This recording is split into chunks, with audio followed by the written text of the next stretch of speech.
Boo.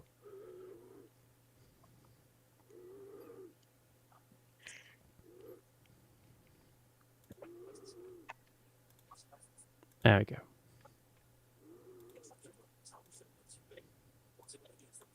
Another time, Age of Dinosaurs. Another time. That reminds me, though, I wonder how we will do Surviving Earth.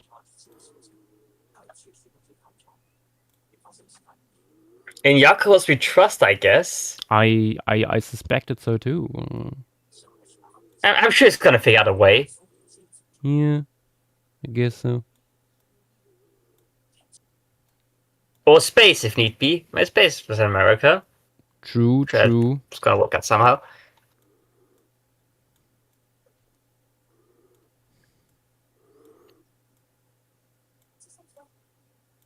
Come on, space. We let you in for a reason.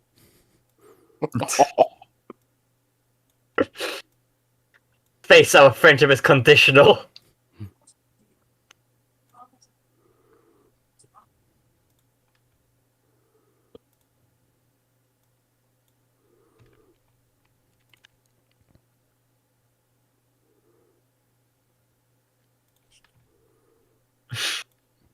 Wait. Space, no.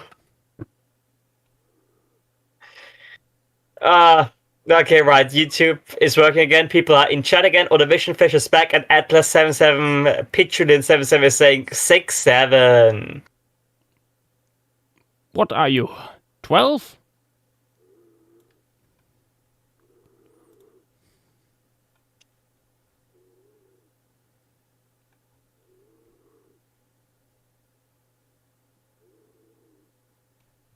Random Paleo Artist, internet cut out.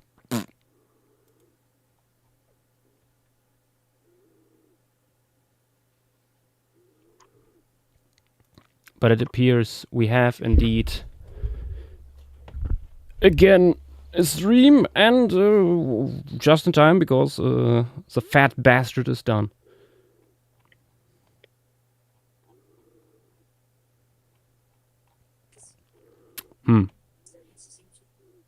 It is a little bit empty on the canvas. On the other hand, I don't know what else to add.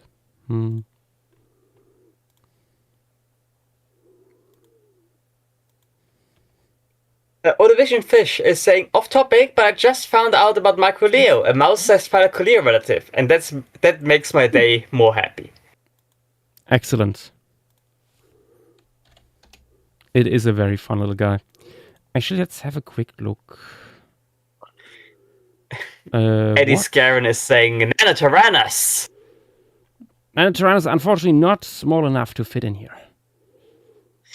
No, Hox is saying a contemporaneous pressed flower or other flora.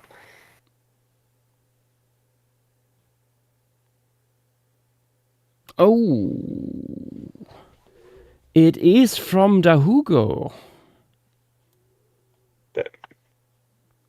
So, in theory, we can add something else from this fauna. Oh. Because it's also part of the fauna that includes Tir-Yishan. Oh! Yep. Castora cauda is too big.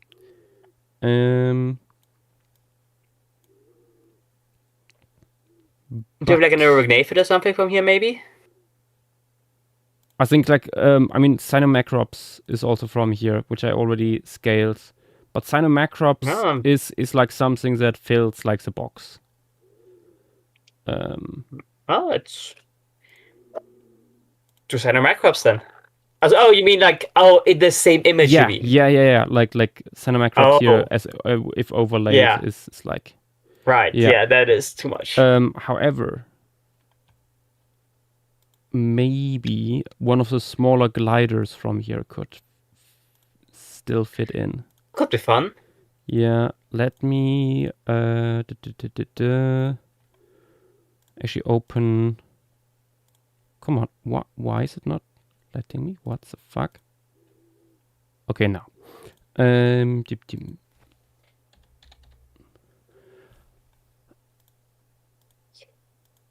I already have Okay. one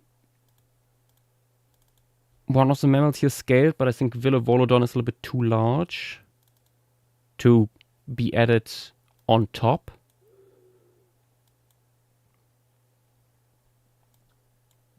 Of that.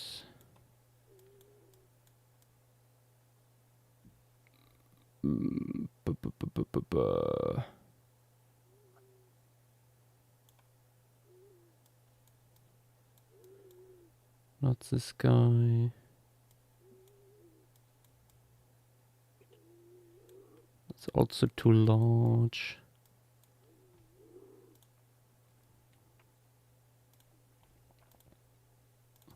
Let's open the file.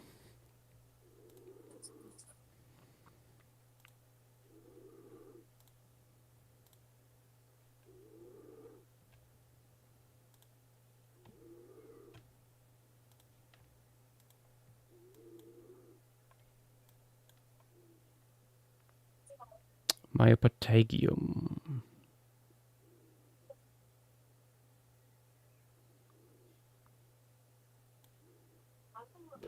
Oh, actually, that is feasible. Wait. What about Villavorodon? Maybe I scaled the wrong fossil. Let me check again. Done. How big is a fossil? Come on.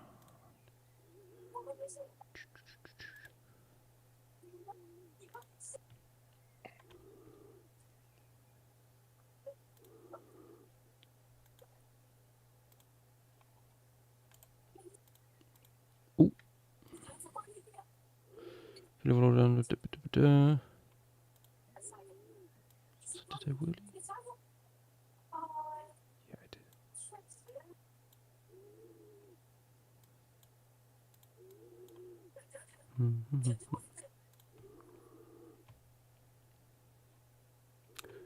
Does it say here's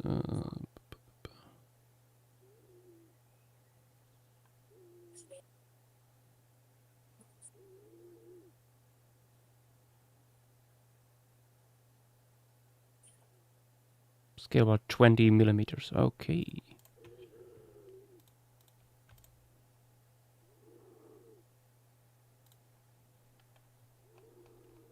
Might work. If a normal mammal and a gliding mammal. Huh? Seems like a fair compromise. Same fauna too. Yep. And hey, if that is being sold at Dino Con, I can go, hey, you know, Joshua has drawn the entire formation before. Twice! Make it a bundle. Well, that one isn't gonna get printed unless Joshua makes a last minute change, but... Bilbo, could you stop? Oh my god. Thank you. What's she doing? Oh, just being Bilbo. Chirping at you. Not chirping at me, just messing with her food bowl again. No.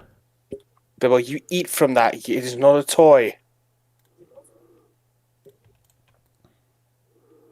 Also, honestly, very funny contrast because the skull is just a completely different beast to Pterodocodon.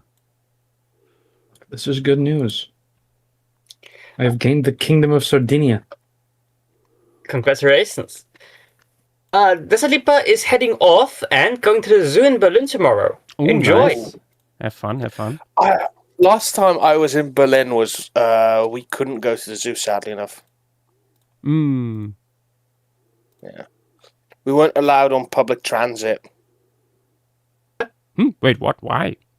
What? Because that was when ISIS was still active. Oh. Or yeah. More internationally active. Yeah. I think it's still somewhat there, but yeah. When they were actually still bombing Europe.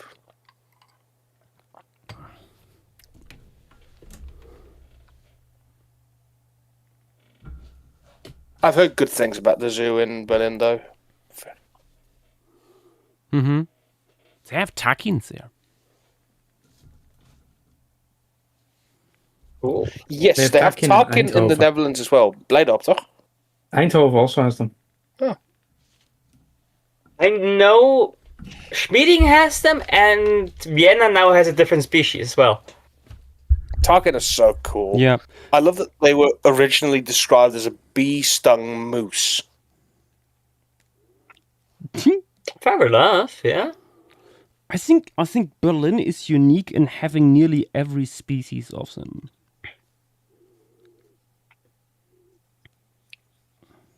Aren't there like only 3 species? No, there's more, I think.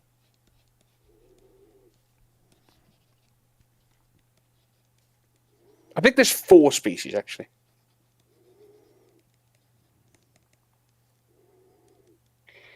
Josh, what's this guy called again? Vile Volodon. Ah, yes. Thank you.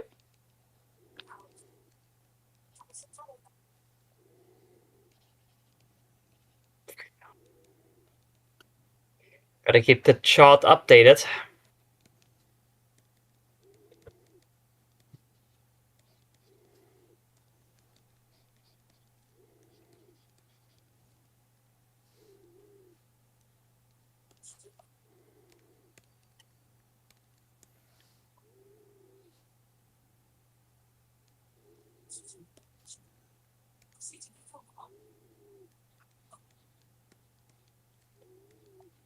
Right, yeah, 4 species.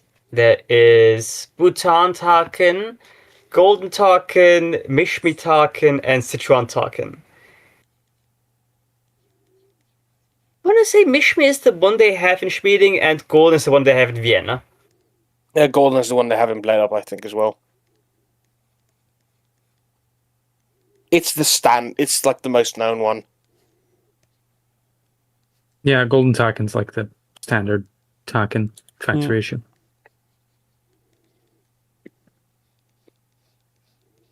Or at least it's the one people are most familiar with. Yeah.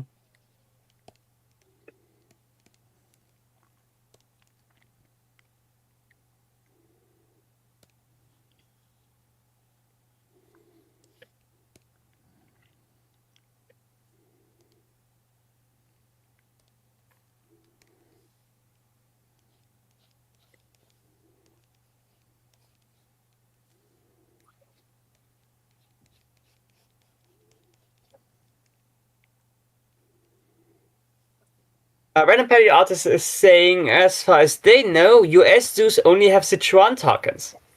Hmm.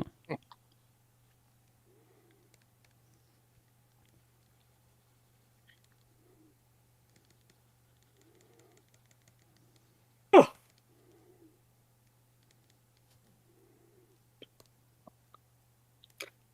God damn it.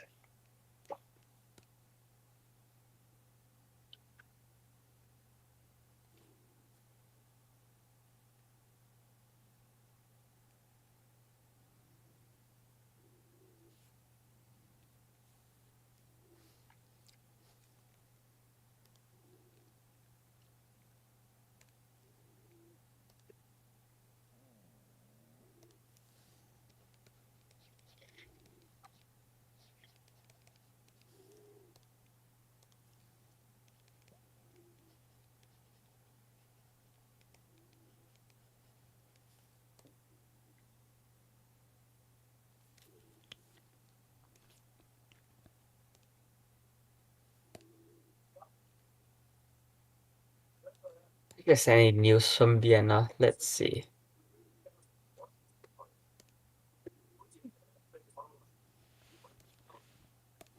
Oh wait, I think we had information on the coloration, I think, on this guy.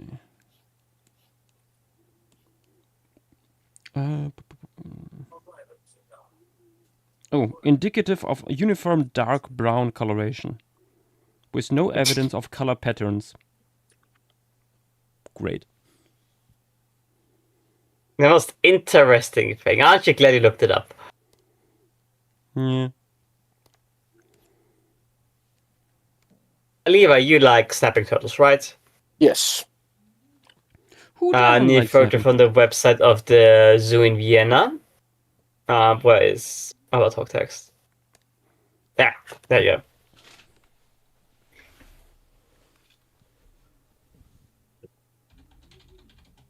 Let me see.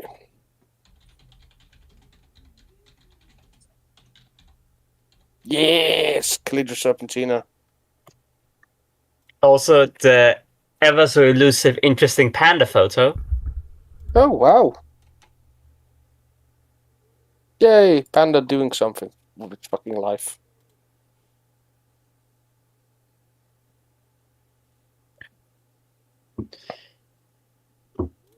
The everlasting beef between you and pandas. And you and meerkats. And me and camels. And I was gonna end you and Bactrian camels. Why Bactrian camels? They are delightful. They're so fucking boring. I like. They've never done anything interesting in a zoo that I've ever seen them. They're absolutely fucking stupid, and they take up the space for, like... You can't tell me that any animal that is held in by the fucking stuff that they have in Rainer is a respectable animal. What do you mean a ditch that is 30 centimeters deep is somehow keeping animals that are like 1.5 tons enclosed for like 20 years? Yeah. Jesus. I think 1.5 is a little bit over. For reference, this is what the Zun Rhino has. I was for about to say, Bactrian camels. post the image. And that has worked for as long as I have been alive. Yep. Yeah. Honestly, I wish they would redo the camel part, but The camel part and the zebra part, it's just... The best way is, like, I just looked this up because, like, okay, right, Bactrian camel zoo exhibit. Maybe there's some place that does something interesting with it, like, even if it's just cohabitation or something. And this is like the first image that showed up for me. Which kind of just hammers in the point, doesn't it?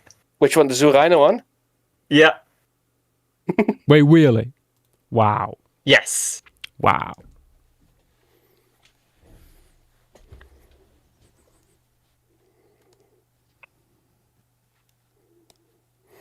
Just looking at preserved gliding scroll photos and stuff, and oh my god, why did the tab close?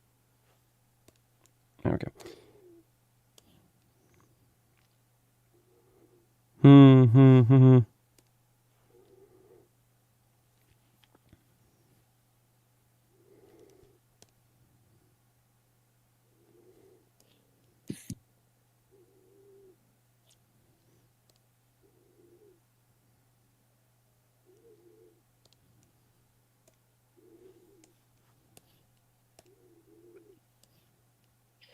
Thing is, most gliding squirrels are like preserved with stretched out limbs. Now what I just realized. Hmm. I don't think I've ever seen a dromedary at a zoo. I think I have seen. Or do I? I'm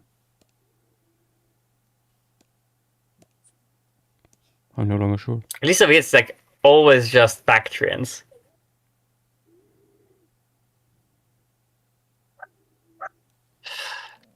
Maybe Bactrians are easier to keep. Maybe it's like a climate thing. That could be also, yeah.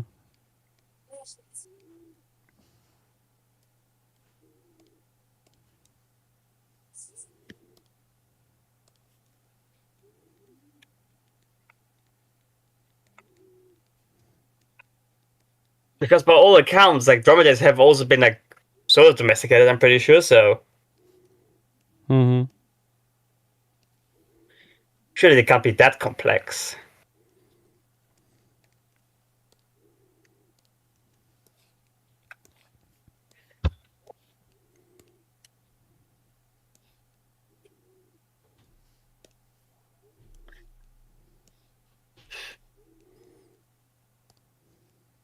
That's what I was looking for. Well, random paleontist saying, put Bactrian camels getting unwarranted beef.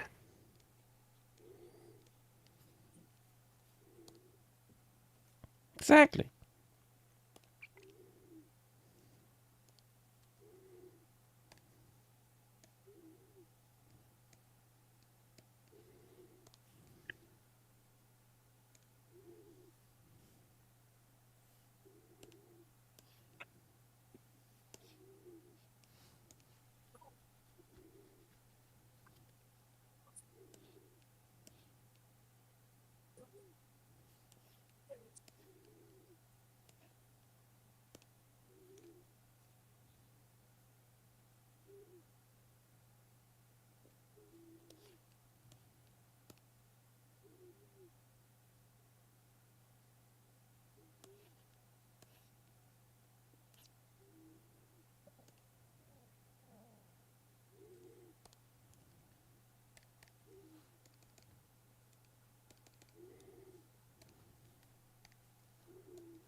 I'm weak and I'm grabbing a snack. Yes. Give in.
Holy peak, I just got a matrilineal marriage with the Sultan of Yemen. Ooh. I will bring it into the Union.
Right, what did I miss? Josh is still alive? No. Oh, damn. Well, Age of Dinosaurs 2013, let's go!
Right.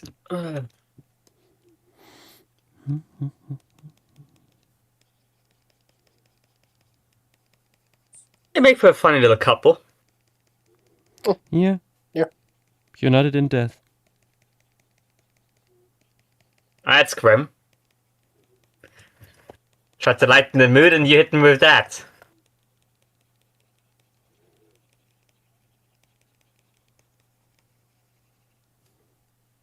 Yeah.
You know, Ferris Docodon looks from afar a little bit like a penguin. Ah, I suppose so. A little bit, yeah. Yeah, the penguin colours don't help. Yeah. Nature doesn't want to give me the Cretaceous penguin I desire, so I'm making my own. You've got weird fuck-ass bird seals. That can also be happy, right? Yeah.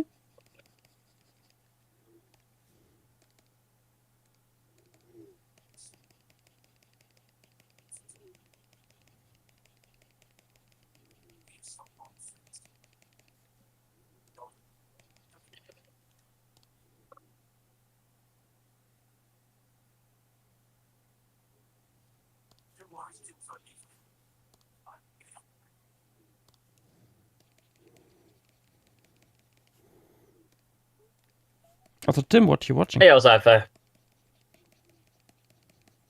Sorry? What are you watching?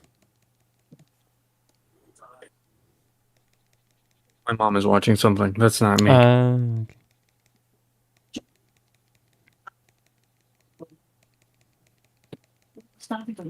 Nee, maar de microfoon is gewoon heel gevoelig.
I think I might just call it here.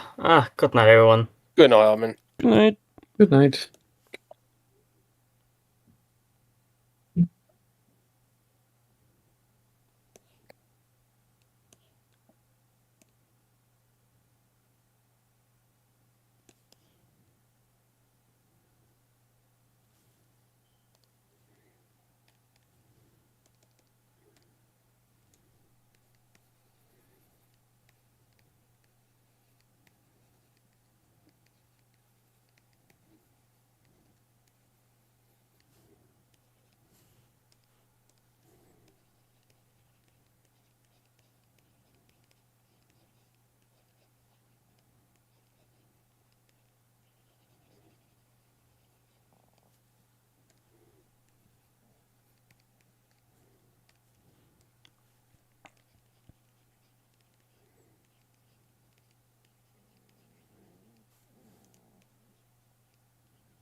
There we go.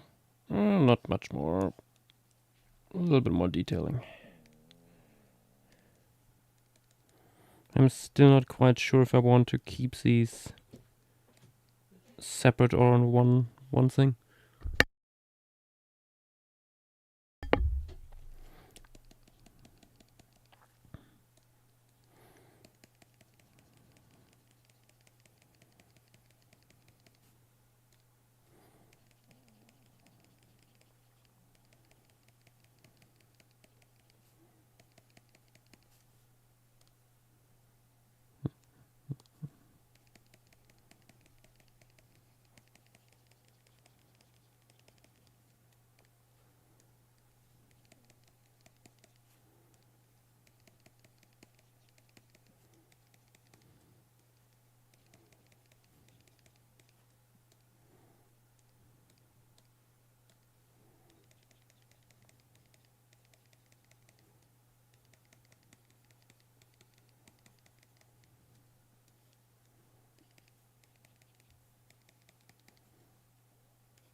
I think I'm probably going to go as well.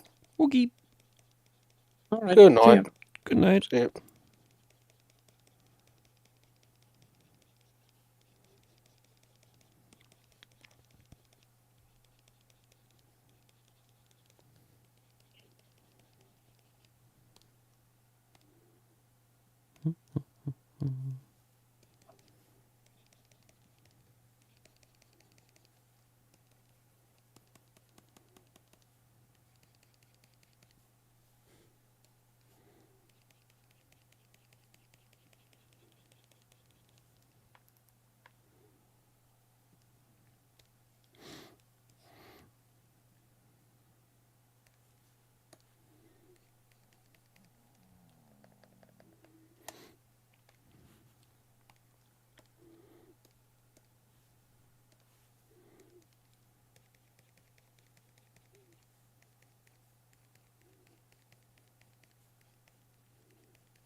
Okay, just little feetsies.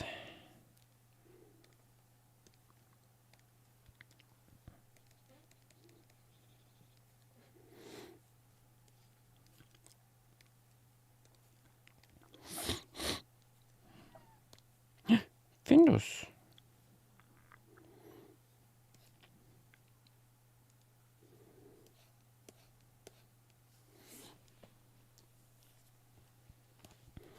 I'm being disturbed by a cat. The cat appearance. Oh, and he's gone again.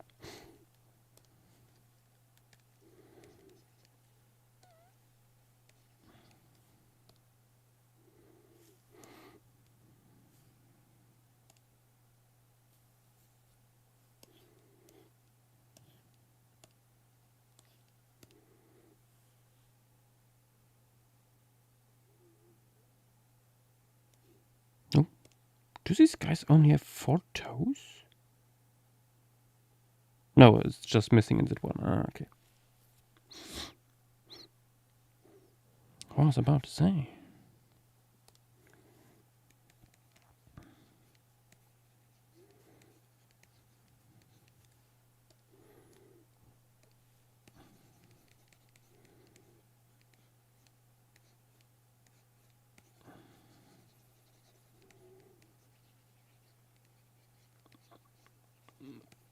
What news from the Empire? News from the Empire is the Italians have started an uprising.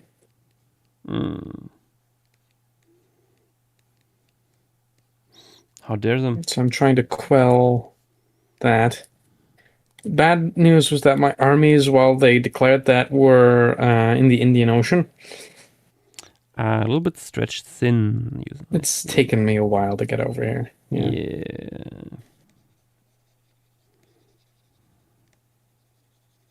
And as such, I am losing. No. So far, anyway. How else will you get your pizza? And pasta? I might lose entirely, but that depends on how this fight goes. And I imagine it will go poorly. Oh boy. Oh, yep, I am... Oh, no, it's actually going well. I'm winning. Peasant Uprising defeated in 1 battle. Damn. I mean, that troop quality can't be that good. True.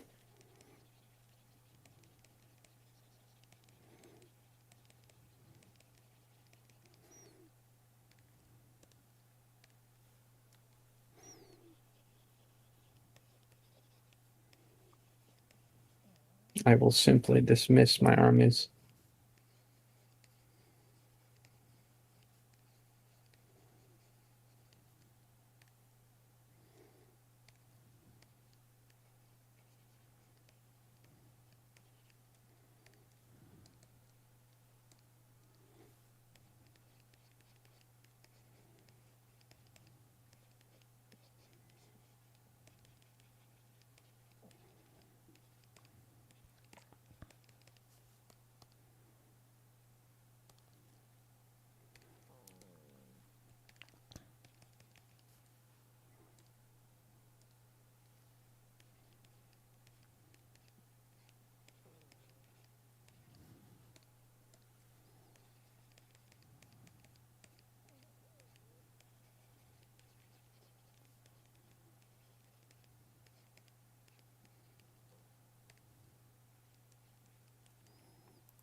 Okay. Done with the little guy as well.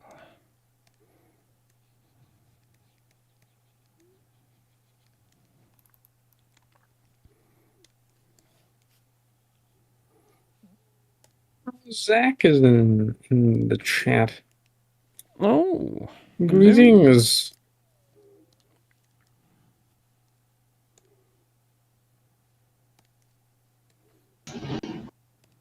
Hi, gents. Hello. How goes the stream? So far, so good. Doing little mammals. Speaking of little mammals, here's a gift that you might like, Josh, in other talk. Oh. Oh, look at the creature. Oh. Oh, yes. There's also this one, which I don't know if it's real or not, but given what cats are capable of, I could believe it.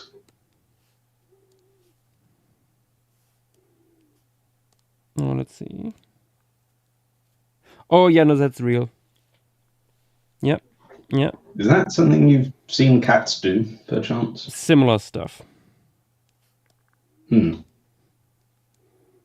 know I can do that. So, if I can do that, I'm pretty certain a cat could do it. Yep.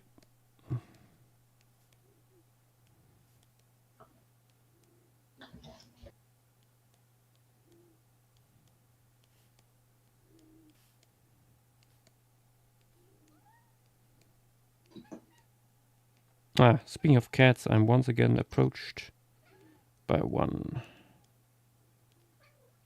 Yes, Findus.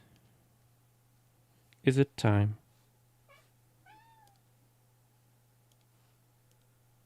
Apparently it is.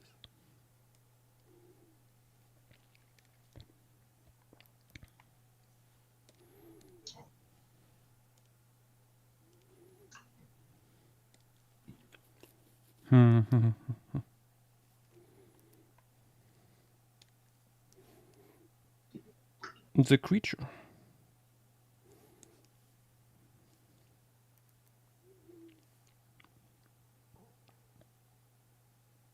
With you drawing little mammals, is this a set thing for the whole stream, or just in the absence of any other ideas? It's just like, again, part of Pocket Prehistory. Okay. Yeah. And we hadn't done any mammals so far, so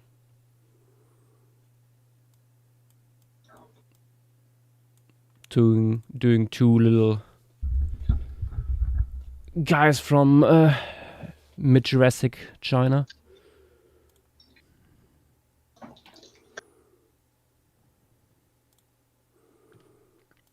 Let me save.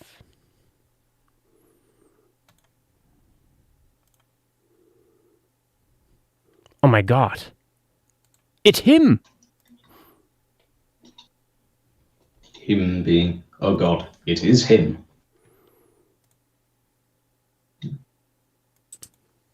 Hello, If you're podcastlers. speaking, we can't hear you. Can you not? Oh, Now we can. Now we can. Ah, I'm the Grimp, is what you missed out on, Isaac. True, true. That's a new one. I am the Grimp. How's it going? It is, it is. Good, good. Yeah, Team Mammals? just finished That's- the second one, yeah. Is that Argentina Conodon? No, that's Argentinoconodon? Villa Volodon. Castroco. Oh, Villa Volodon is a little glider, and Yeah. the fat one next to it, that's Ferris Docodon. okay. It's a little mammaliform from... Both are from like mid-Jurassic Jurassic. China. And yeah, no, I let me. Here's a fossil of. What was Ferris it called? Docodon. The Docodont? Yeah, this is What was it? Is it Agilodocodon or Ferris. Aristocodon? Incredibly unserious creature. Oh, not Ferris. Ferret. Ferret-docodon. Ferret. Ferret-docodon, right. Yeah, okay. yeah. Fossil looks like an roadkill hedgehog. Well, wonderful. Oh, I see. Yeah, very much. Mm-hmm. It has this wide, spiny body and then this very slim snoot. It's great. Nice. But yeah, I'm not sure in the moment if it would work best as like a double whammy similar to the birds, or if they also could stand on their own. I mean, more's the merrier, isn't it? Yeah, I do think they work as a double whammy, given they're both animals. yeah, And I think the fact they're in similar parts of the world. yeah.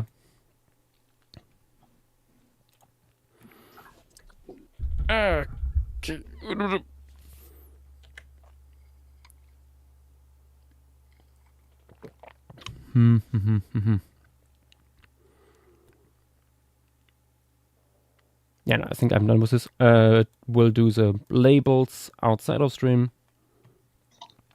for them. But I was thinking now we could do finally another fish. One that I wanted to do from the very start. Ooh. Okay, nice. The absolute creature. Jesus. Right. Yep. I have found a very funny image, which looks like it could be a nice reference point for you, Josh. Oh. You've probably heard of it, but or may have seen this, but there is a photograph that exists of an elephant with a butterfly perched right in front of its eyes, and it's crossing its eyes to look at it. It sounds familiar. If I can find... it's popped up on my phone, but I don't know... What animal would that be for? I don't know. It could be anything. Oh, found it. Here we go. Here's the image, but I don't know who the photographer is, unfortunately. No plans for sorry. Personally in stream materials. Oh my god. Yup.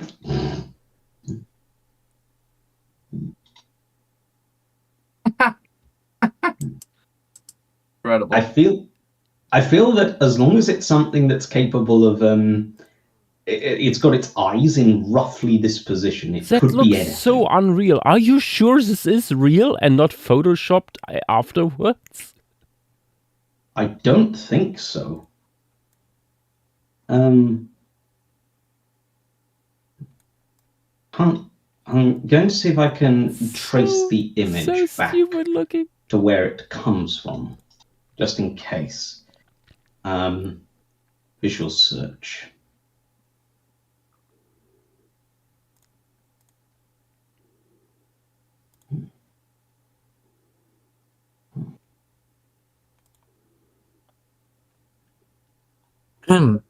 It's Yakos. Edit. It's a grim. Hello. I'm the Grim. You haven't done a Gian yet, just at all, actually, because there's no flocking. As in, it wasn't in the flocking. Oh yeah, because the flocking was Non-dinosaur. it was just stuff Oh. that I liked. Because Oh, I birthday. see. Ooh. I- Yeah, of course. I gifted nice. myself. So, alright, Desmostylus, Numidotherium, Therizinosaurus, Cuchicitus? Yep.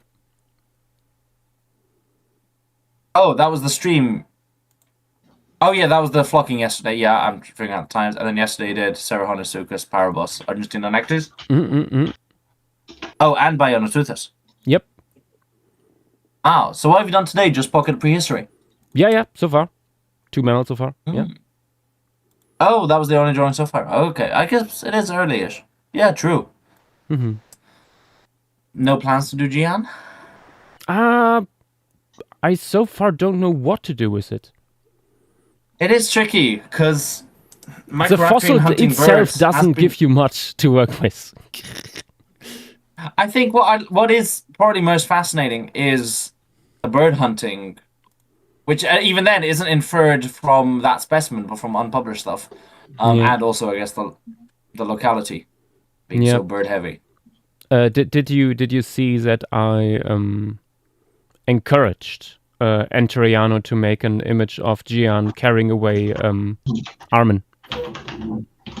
No. Oh. Yeah, I see it. Look in quotes. Quotes and bullshit. Oh, what quotes from the stream or no? Different server. Different server? I'm not sure. Okay, Armin wants it to be public. Yes. Okay. Yeah, I was gonna ask. Okay. Right. Beautiful. Beautiful. What about a reversal? What about Gian being like mobbed by a flock of birds, kind of thing? That could work. It would have worked both ways. The antagonism, if you're a predator. Yeah. And you know, we're never topping the Changuraptor predating on Microraptor piece for me, and the La Rosa piece is also very fun. Yeah. Yeah.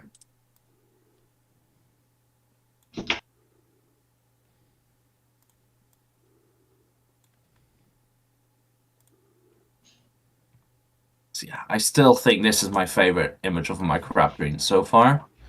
Where can I post this? I'll post it in stream materials, it's relevant. This is the Luis La Rosa image. Oh, this is Christopher Di Piazza, yeah. The Di Piazza image. Yeah. Which I just think it's so beautiful. It's such a story. It's so well done. And it's so simple and it's so effective, and the diagonal lines, just the framing of it, the composition is so deceptive in how good it is. Mm.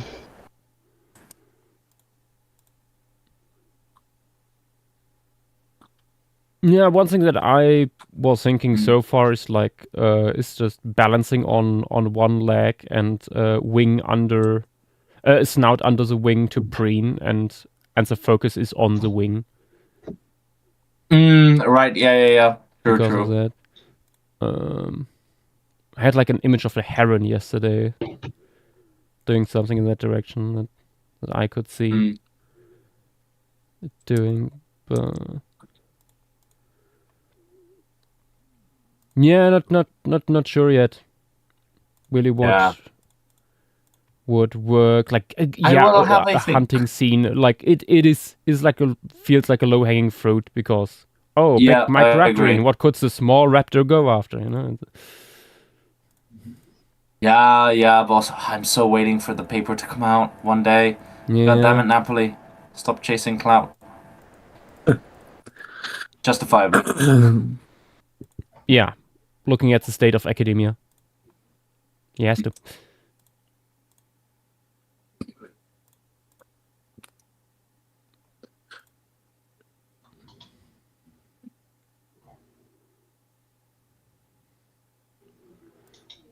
Have it carrying its children in his hands, Dracana style. I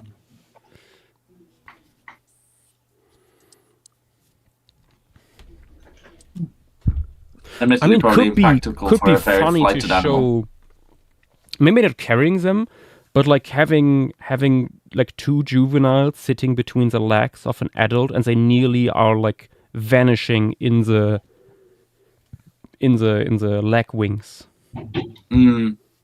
Oh yeah.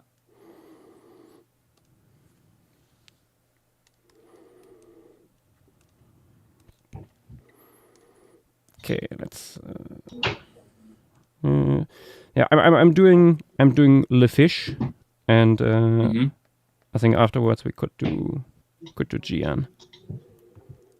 Yeah, fair. He's janning it. Oh, actually, something I wanted to do here is make the file a little bit larger. Can be always like scaled down a little bit for the actual printing, but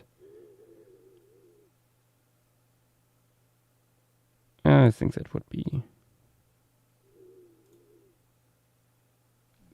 good. There we go.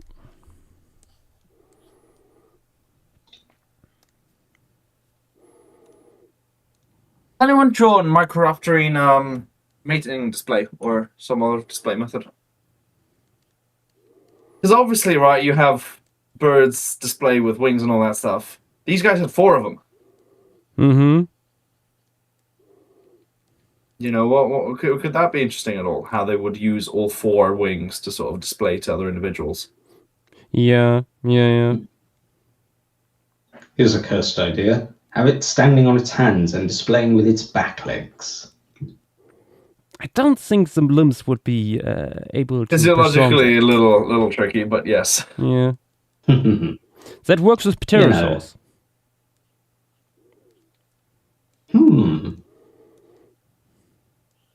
That's actually...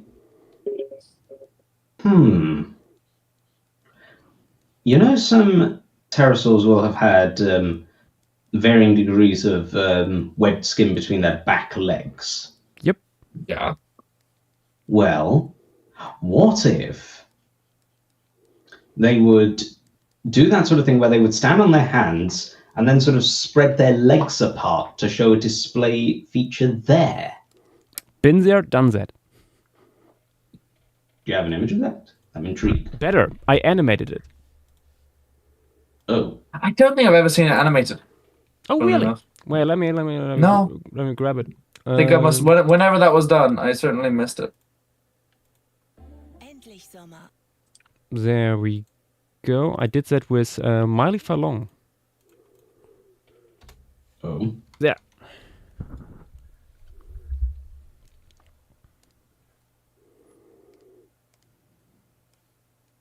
In stream materials. Ah, this thing.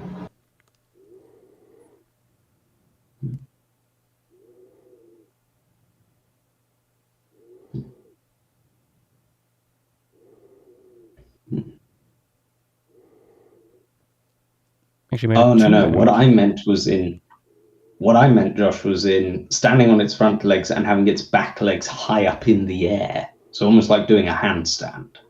I don't know if that would be physiologically possible for the legs to be displayed that far back. I know. It would be funny though. It would be quite funny.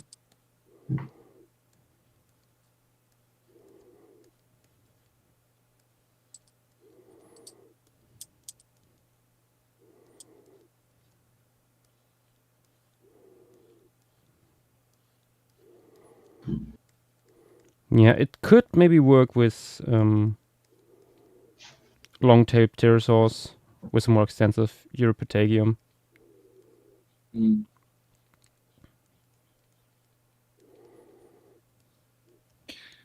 Yeah, you could do the Raptor Red tree dancing scene with Pterosaurs Crazily. Ooh. You know, where it hangs off with its arms and dances with its legs. Yeah. Simply insane concept from our man Backer, but goddamn memorable one. I have read that book probably like 3 times. What do you think of it? I think it's really good. There's certain... I mean, the science, of course, that hasn't aged that good in hindsight. Like, raptors, of course, are still all naked and stuff, yada, yada, yada. But he brings up really fascinating concepts and ideas. And, like, goes into really broad stroke stuff as well with like animals migrating over the Bering Strait and bringing in all these ideas. I think for many people it was probably also the introduction to pterosaurs. Oh yes, of course, it's the Nothronicus, or is it unnamed? Yeah, I think back then it was unnamed, but I think it's based on Nothronicus. Most probably. Or Falcarius. Or Falcarius. That's pretty more up. That's more up Kirkland's alley, isn't it? Yeah.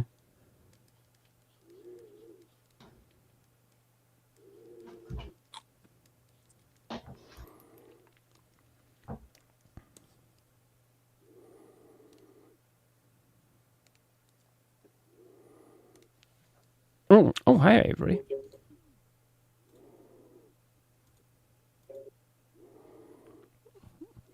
Were you attracted by fish? My fish senses were tingling. I see. Also came to say, vertebrates for TO should be done. Nice, nice.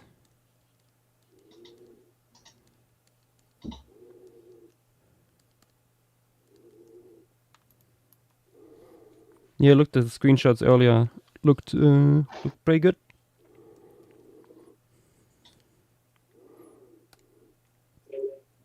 Also, is it really that we... I know for T-Yishan it's the case, but do we really only have that lamprey for fish?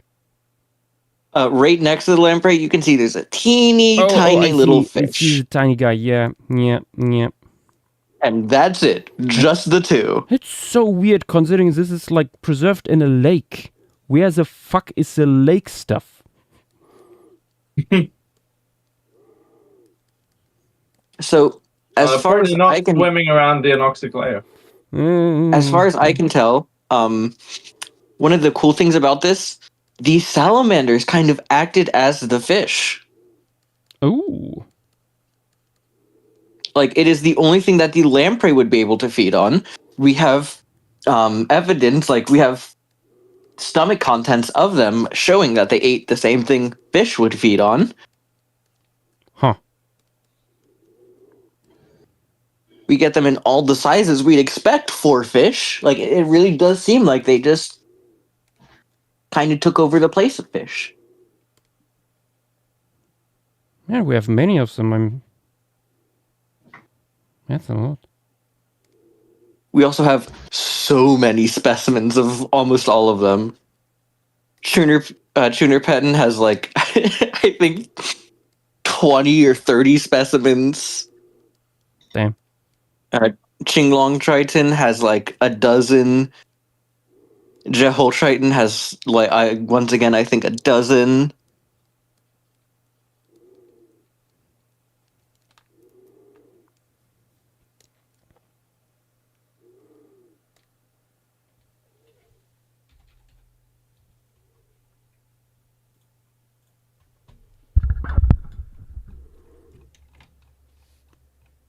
Something else.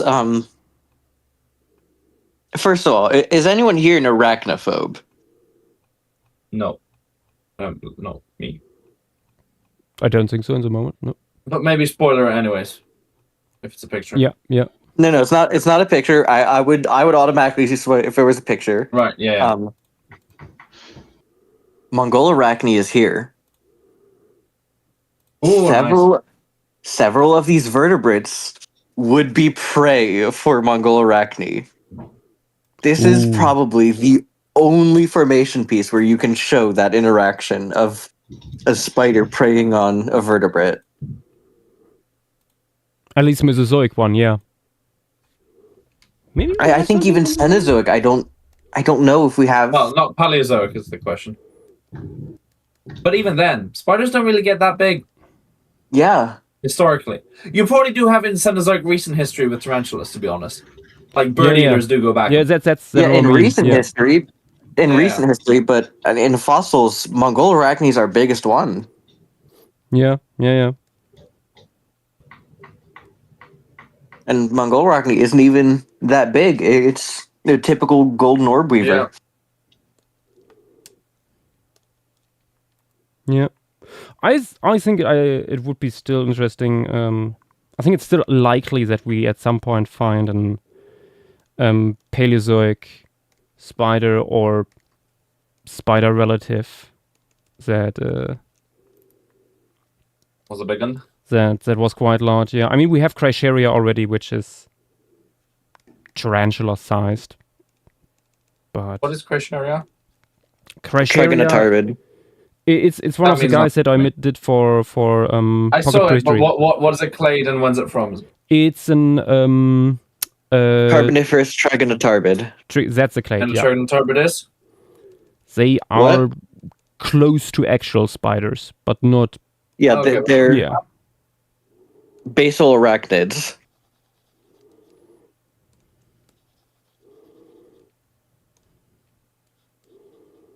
they could be larger ones. Should The thing is, I'm not sure because Crasheria is the only one that's big. Everything else is like the size of a pinky nail. And then there's Crasheria like almost the size of a hand. Yeah. But again, the question is like how well do spiders even preserve?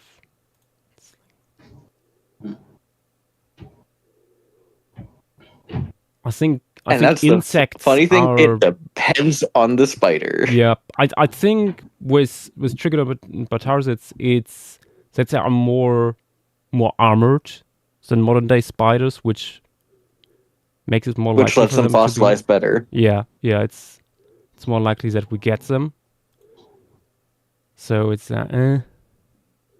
maybe we had them and they're just super unlikely to preserve. You know what? Let's make this guy blue. Are we making a fish? Yes. Hello, Enchiriano. If I may ask, I was a little bit distracted. What was this conversation about spiders, and how did it relate to the fish? Or did Oh, it does not relate to the fish. It's just that Avery finished part of the size chart for the Tio Yishan stream. And we incorporated a little bit more than Tio Yishan into that because it's all like a neighboring formation is basically coeval. It's the same time frame. It just goes laterally. Potentially, it's even the same thing. It's the whole thing is a little bit fucky wacky. So we put it in there, and that way we gain Mongol Arachne into the roster, which is the largest Mesozoic spider we have preserved. It is the largest prehistoric spider we have. Oh, speaking of water, here's another potential idea for you. This one also involves an elephant, and this is a bit of interesting elephant behavior. Posting another talk.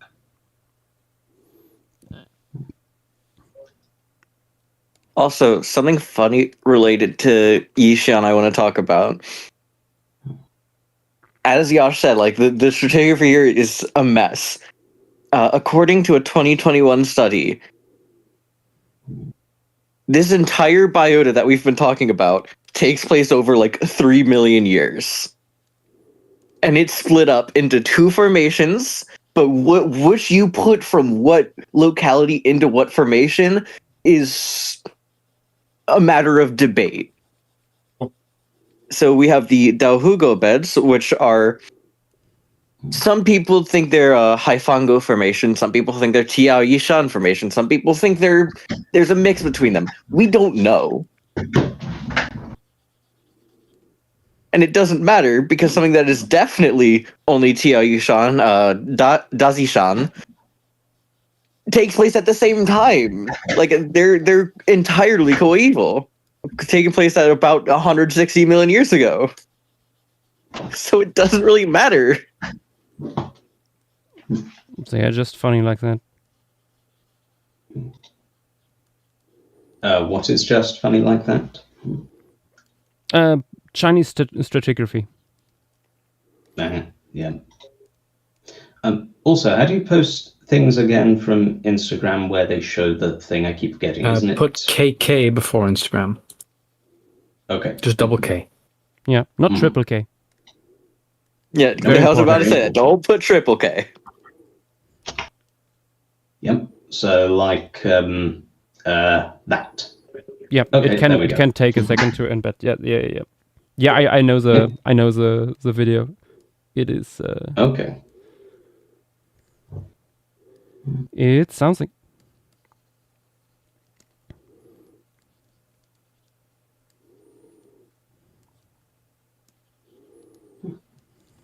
Also, Interiano brings up a great point. He's blue for an amazing reason.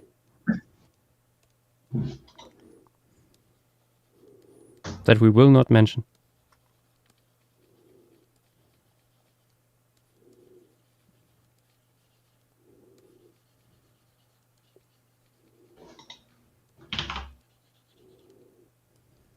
Also, Space Muppet. It's funny you bring that up. We don't really get spiders themselves until probably Carboniferous. And even then, we're not entirely sure. Yeah, they're weirdly late.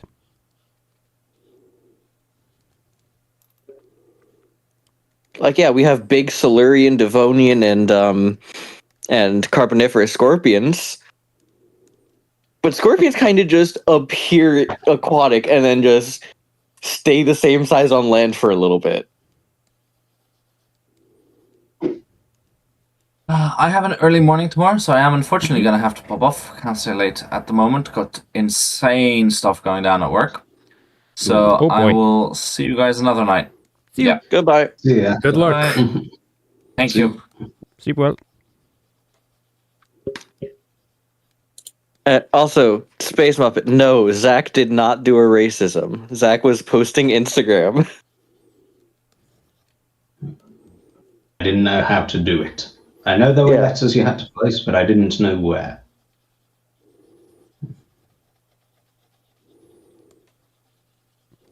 Zach didn't do No, I didn't racism, put but we the tried to recap. advise him not to do a racism. Sorry, repeat that, Josh. I missed that. You didn't do a racism, we just tried to keep you from doing one. Very important. Also, Tim, you still here? Yep. Interiano wants to know how Crusading is going. Oh, give me 1 second.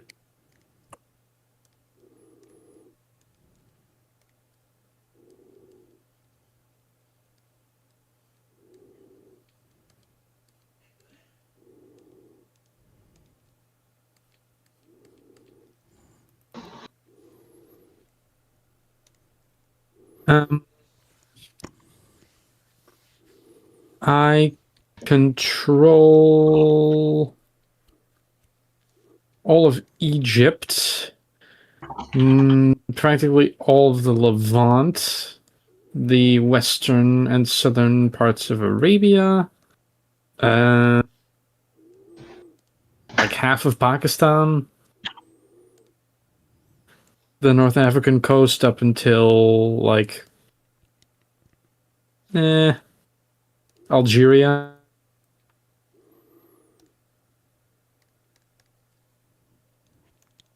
Damn.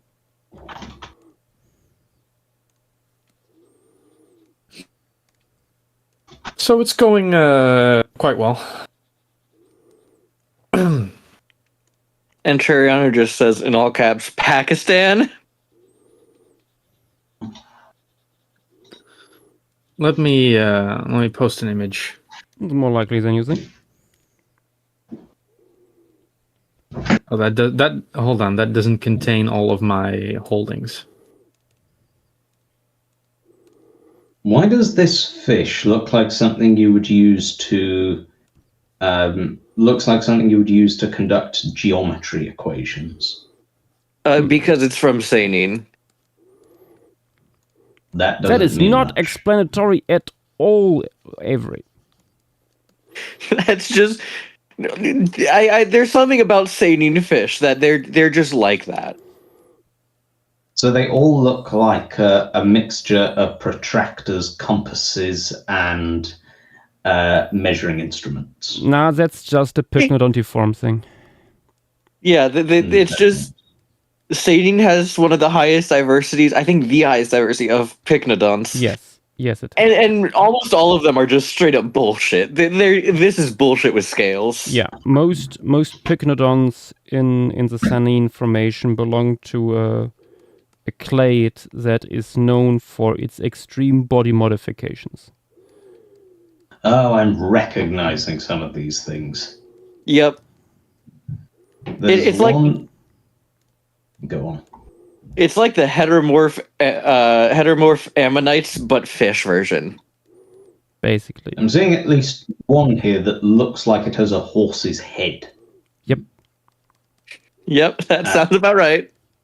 And looking at some of these others, the horse-headed one seems like one of the tame examples. Yep. Yep.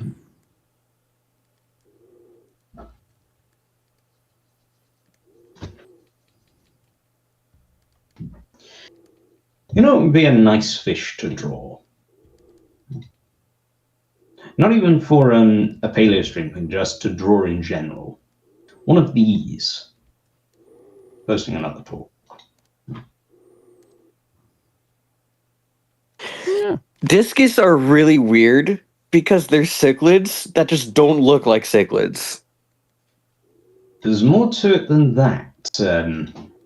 That makes discus fish very interesting.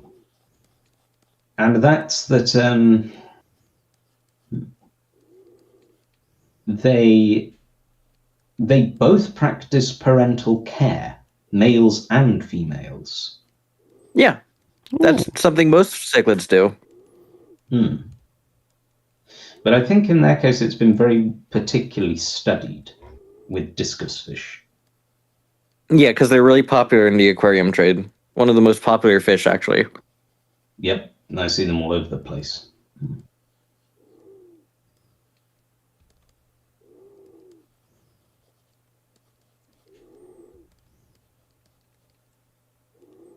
Apparently there is a thing called the World Discus Competition. Yep. I feel like someone who doesn't read the description of that could end up going to it with a very different idea of what it is. Yeah. Yeah, with a very strong misinterpretation of what sort of competition they're in for. Now I just imagine someone chucking discus fish. Yep, hurling them through the air. And Trariano, get to it, funny man. Here we go. Discus throwing. Here we go. Classic image here. Discus fish in Terriano. Apparently there is the image I posted above, discus fish. There is also the discus competition in China, which is to do with the fish, but someone who doesn't read the description might end up with a rather different idea as to what sort of discuses are involved.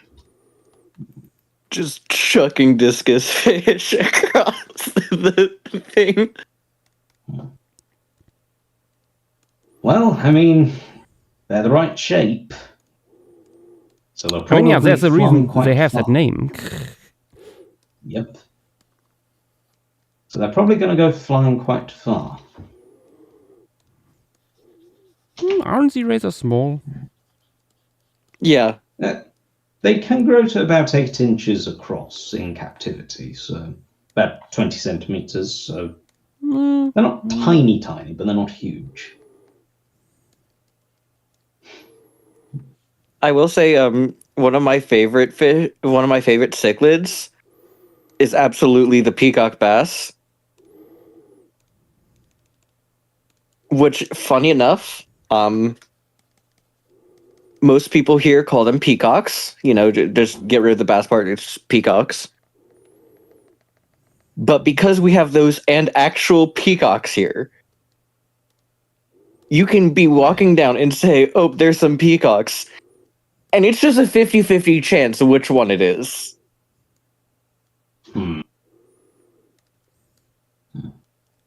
Like, I've gone fishing for peacocks next to peacocks.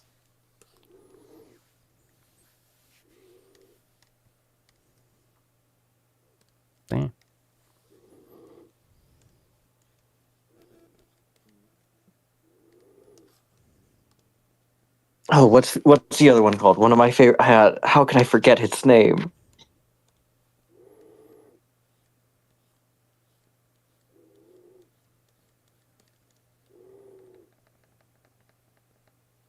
The Malawi eye biter. Okay. He sounds like fun. It is a cichlid native to Lake Malawi that just goes up to other smaller fish and just bites their eyes.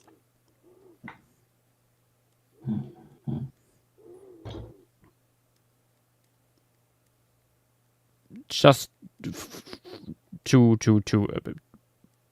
because they are aggressive, or because they want to eat the fish, or Oh, goodbye, Tim.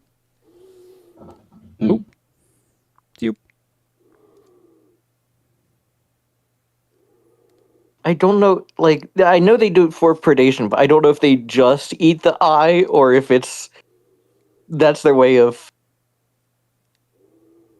like, disabling them to catch them.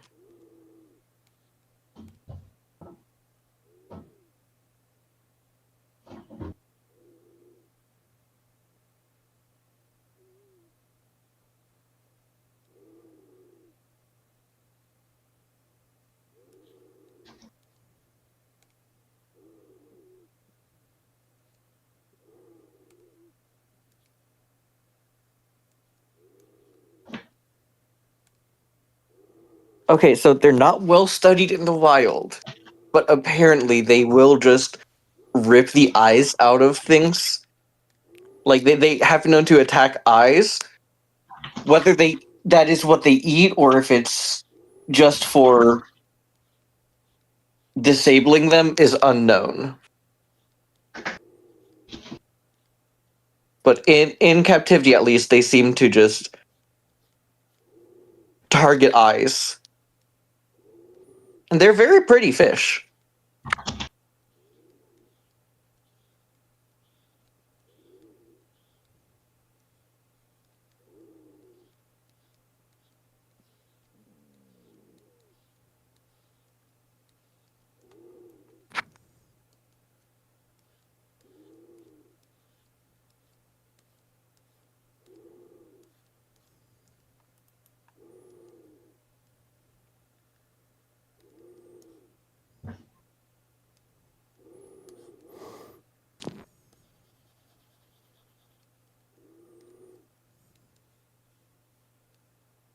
Yash, Yeah.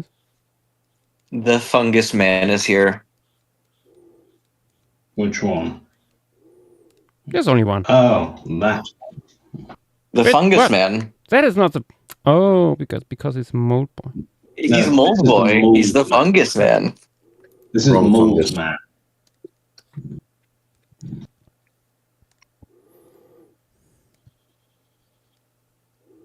What's cracking? Not much. Walnuts usually. Walnuts crack. That too.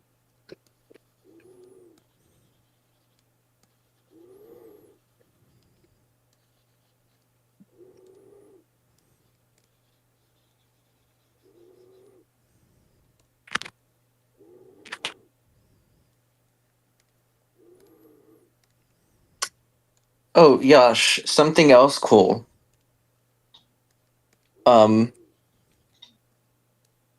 Apparently, Jeholopterus might be a piscivore specialist. Based on what? I can't remember what it was. I can go find the paper, but they do say that there is something that says it might be piscivorous. Jacholopterus or Jeholopterus? Jeholopterus. That. Huh? I doubt that very much. Yeah.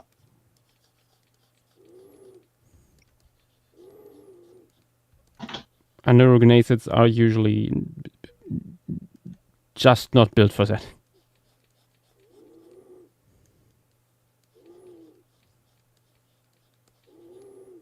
Let's see.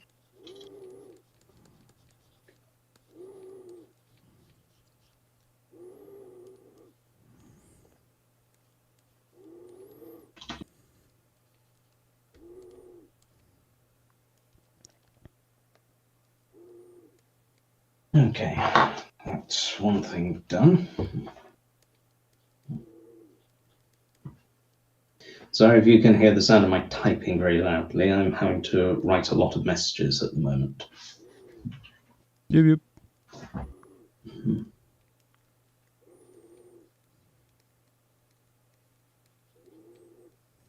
Okay, so the reason they suggest that is because they have a mix of the short peg-like teeth, as is with all of the others. Oh my god, Etrariano, thank you so much. That is perfect. Oh god.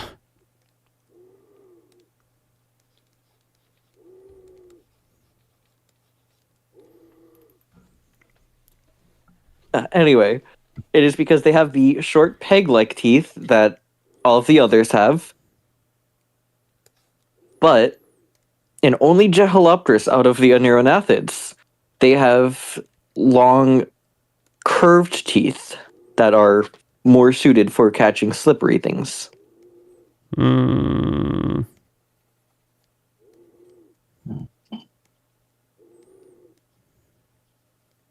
So they proposed that with the only fish here being very small, that they would occasionally eat some.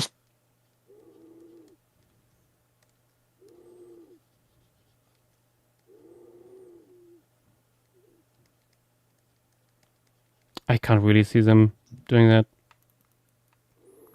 At least I would like to see more evidence than just like, oh, dentition different. This is one of the guys where I don't think we have many specimens yet, so... Oh yeah, no, most Anerognathids aren't known for many specimens. So, yeah. Also, Dendrorhynchoides and Luopterus have something weird going on. Oh yeah.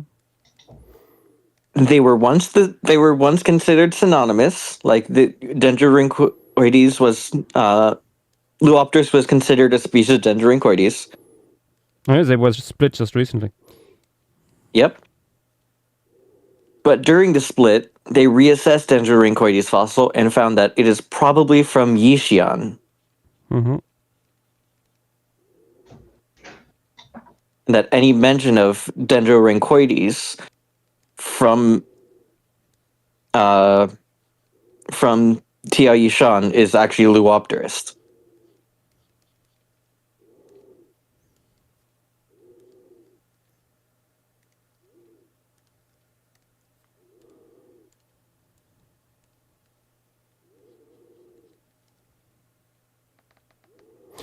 Makes sense, because for a long time the Yehol biota and the fauna of the Dahugu bats were thought to be the same. Mm-hmm. Like, oh, it's all these layers in China where these feathered dinosaurs come from.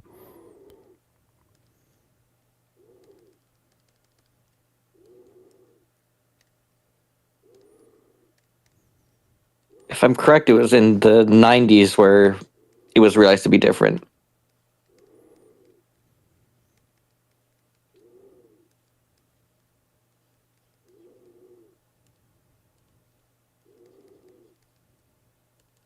But yeah, so since Dendrorhynchoides is already on the chart, I just put it as, hey, it's probably from Yixian. Yeah, I made the chart before the new paper came out.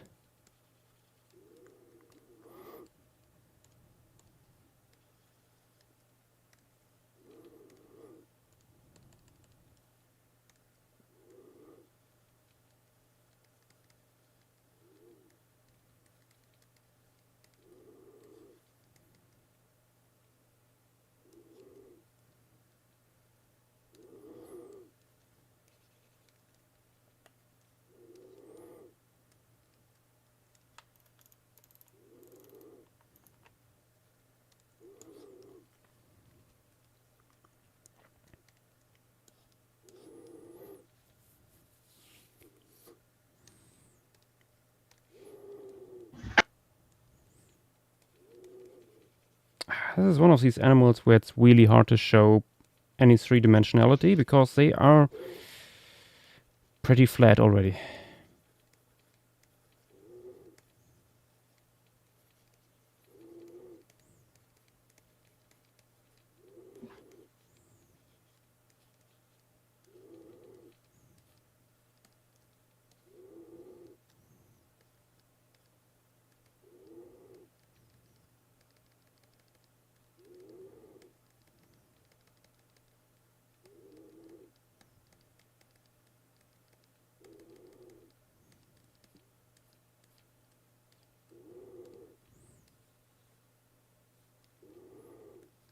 Also, two other things I want to bring up real quick before I forget them.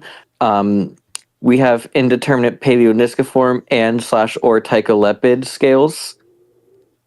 There's no pictures of them, and they're just scales. So I'm just telling you now and leaving it at that. And then Chongchungopterus. Which locality it's from is interesting because the original paper says it is from the area of Mutodeng, which would place it under Boango. But the paper that lists the localities has it under Dashishan. I personally believe it is more likely that it was a typo and that it is actually from Boango, but I noted it on the chart that it is one of these two.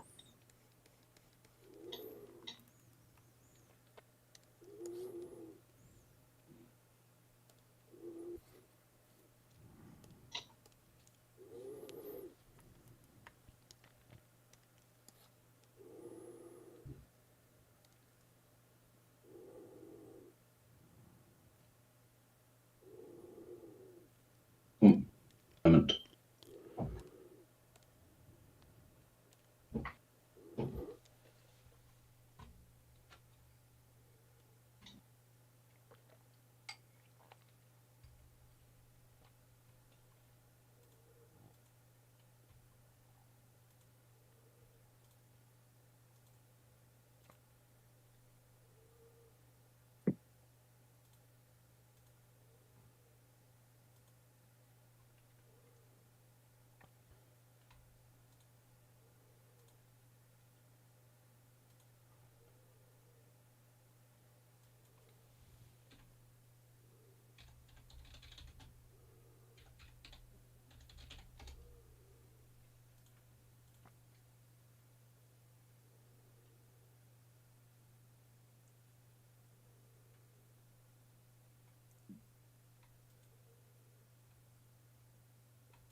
Oh, and there's one other thing I wanted to bring up.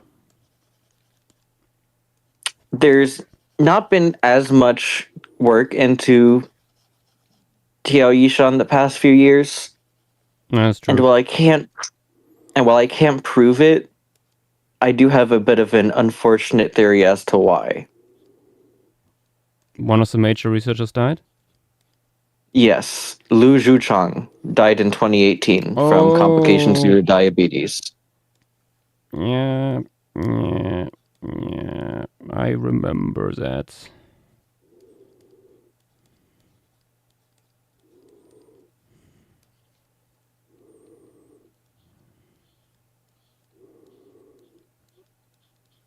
He is the one who did almost all the work on the pterosaurs. Like, if there was a pterosaur involved from here, it was either him describing it or someone asked him for help describing it.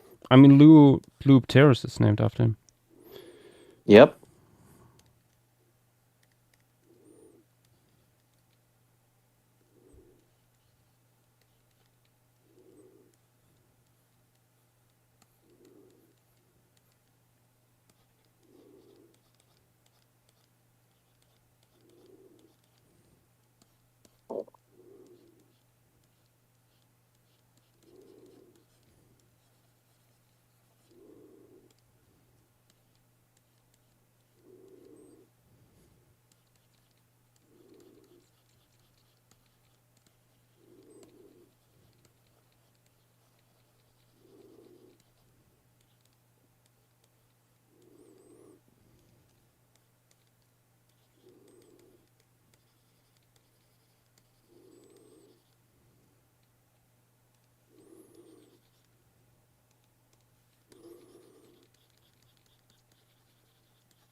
I'm just not going to read what that says in YouTube chat.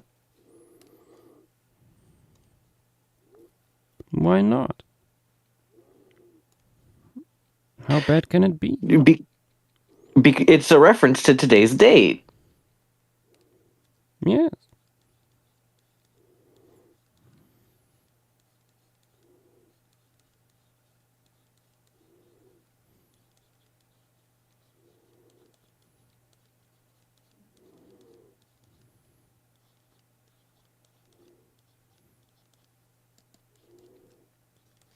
Wait, what's today's date? In America, we do month day.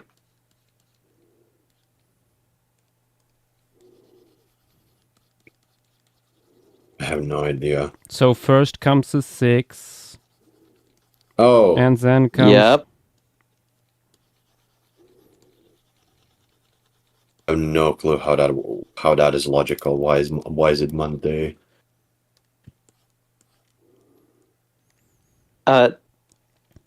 One of my favorite. This is actually the perfect setup for one of my favorite jokes. Okay. Because Americans, we say June 4th. You know, we say it's June 7th today.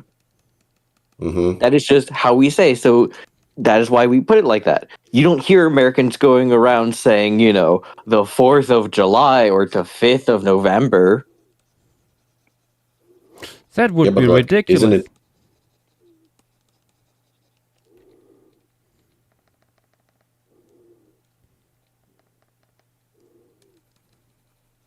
My logic is like, it's smaller to larger. Makes sense. Zach, you missed the joke. I always miss the joke. Don't worry about it. The joke is that people actually say that. Our Independence Day we call it the 4th of July, which, considering we call everything else month day, that's the only thing we call day month is the 4th of July. You see, but that's because it's a special day. Clearly. But Christmas, we say December 25th. Halloween, we say October 31st. Independence Day, we say the 4th of July.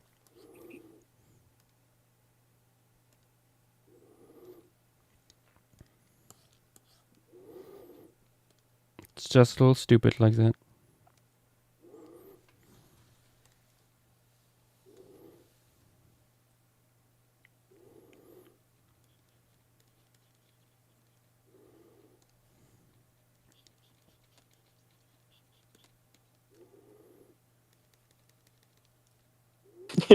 Hussein says, say it, Yashua. Say what? 6, When 7? you were... Say 6, 7, why should I say that?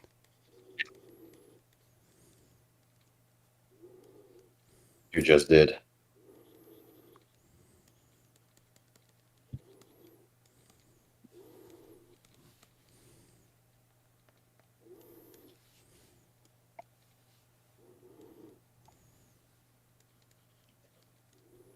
But why?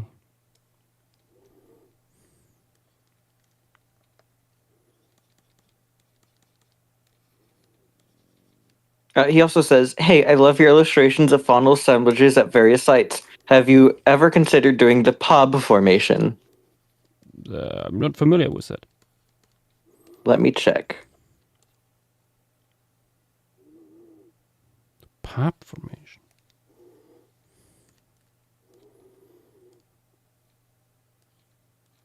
Oh, Jesus Christ. I see now. Yeah, that's not something we're gonna do.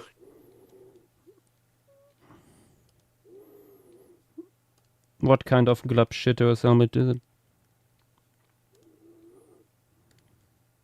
It is the Maastrichtian Pakistan, Oh no. where we have Isosaurus, possibly Jainosaurus. Wait, Isosaurus? Isn't Isosaurus Indian? It's Indie Pakistan. It's across both. Oh, it's cross. Oh, so it's the Pakistani side of what's it called? Raja. Yeah. No, it's similar with the end of Lametta, Oh, yeah, Lametta. but it has Isosaurus, possibly Jainosaurus, Pabweshi, crocodilian, and 12 informally named taxa. Oh, I know who named those. Oh no, is it that guy? It's that guy. It's that guy. Mr. Globshitter himself. Even bigger glub shitter than me.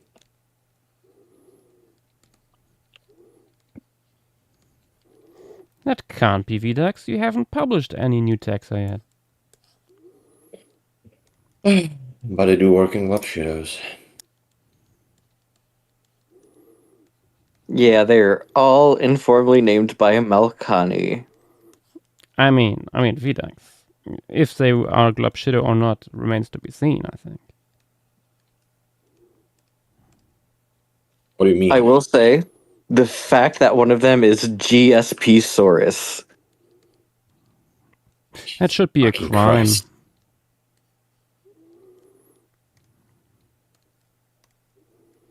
That's some evil shit right there.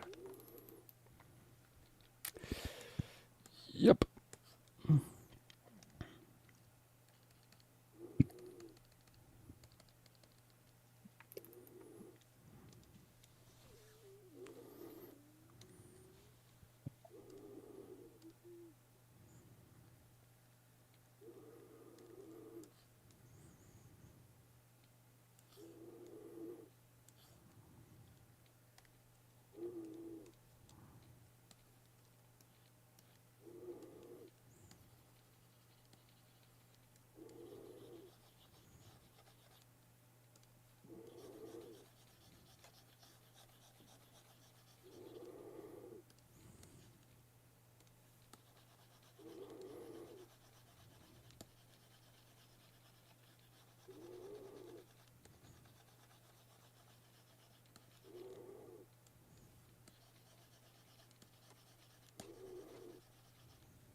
And I think it's time for me to go.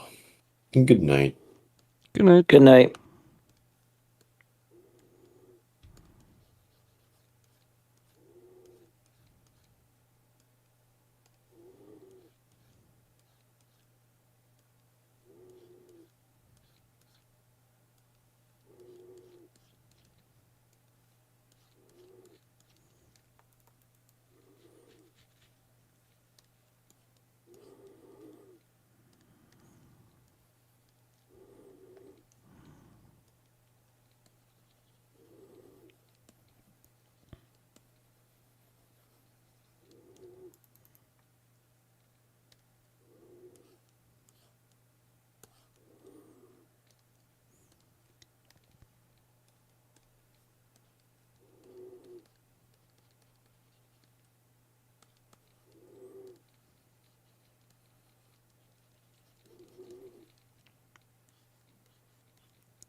Six, seven.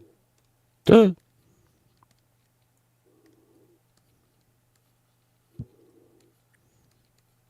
Mark, this is good news.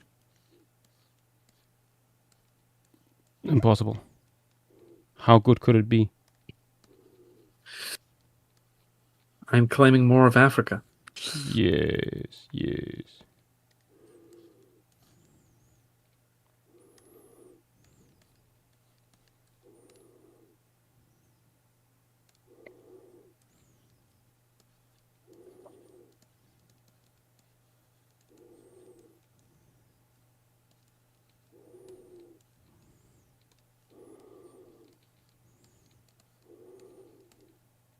I remember why I didn't do Mareldictus right away. It has just so fucking many osteoderms. Denticles. Yeah. They're highly complex too.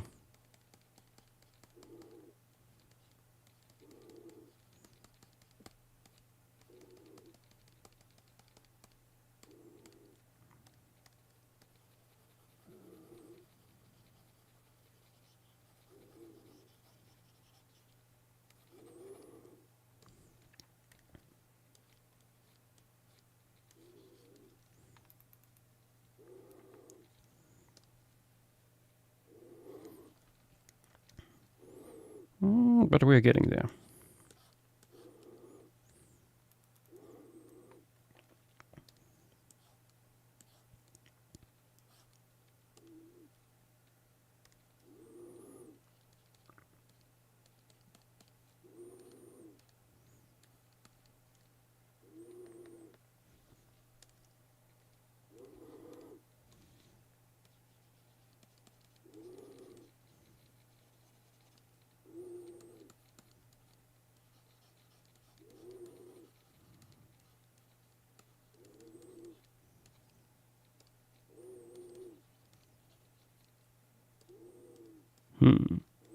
Now the question is, Tim, would you be able to purchase maybe fire weapons, considering you're so far east? Not yet. No, I don't even know if that's a thing, actually. It would be funny. Rushing over to China to purchase some black powder. Yes, give it to me. Have you ever heard of the Great Bombard during the Crusades? You're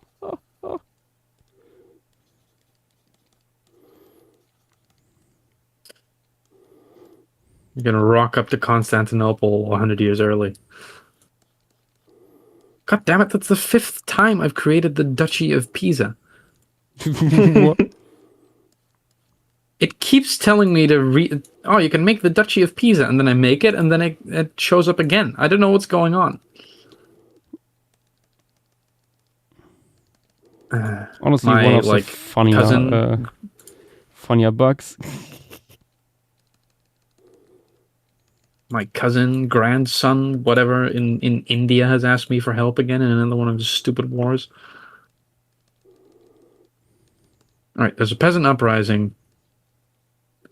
Where the fuck is this peasant uprising?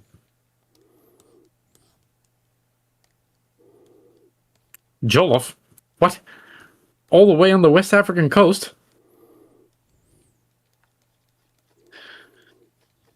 Well, hop on a boat, boys. We're going down west.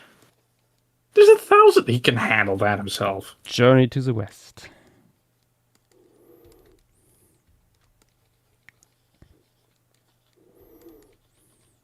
Oh, that's good. Okay, so my ally in Delhi is trying to conquer another piece of India. I am their ally, and the ally of their enemy is Granada. So I could go and fight Granada, which is like much closer to me, while he goes over and does his own thing over there. It's genius. It's Yash and Cheriana would like that. What? Oh my god! And Cheriana wants up. Join us, brother. Welcome. Yeah, I'm here now. Oh, a status update. Quickly going to the toilet. I call you to honor our alliance and join me in the second Arabian invasion of the despotate of Nicaea. Nicaea? Why are you invading the Byzantines? I'm fighting the Byzantines now. Amazing. Was gonna say, the thing with Pisa is probably that it's being destroyed at the local level. Probably the rulers you place aren't the most well liked. Yeah, I guess that's fair.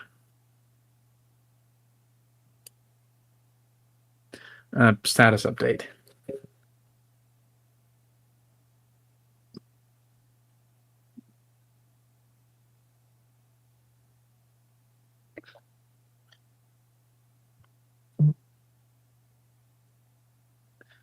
Place my rally point over there.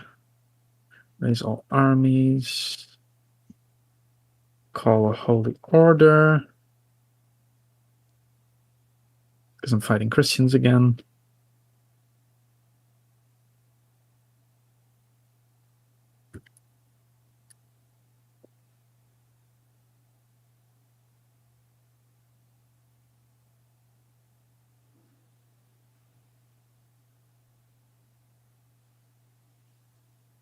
What's Oh, they your... wanna- Oh yeah, go ahead. They want to take a really big chunk, is what I was going to say. What's your main title? Because I've noticed the color of your country change. My main title? Empire of Mahra. Oh, you have Is an what empire now. I made an empire, yeah. I am 69, nice. My nickname is The Bald. Incredible. I look like this.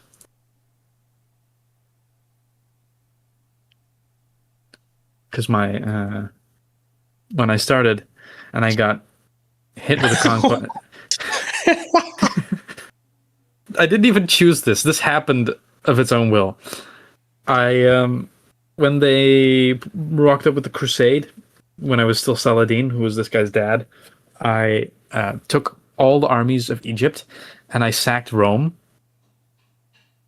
And I took the Pope's tiara, which is now passed to my son, who is a scholar, so he has the glasses. It's great.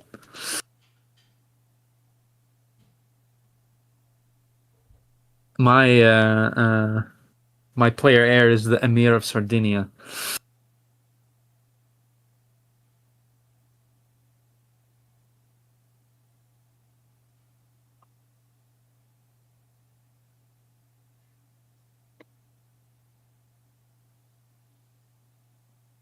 Great fun. Going over to Granada now to fight a war.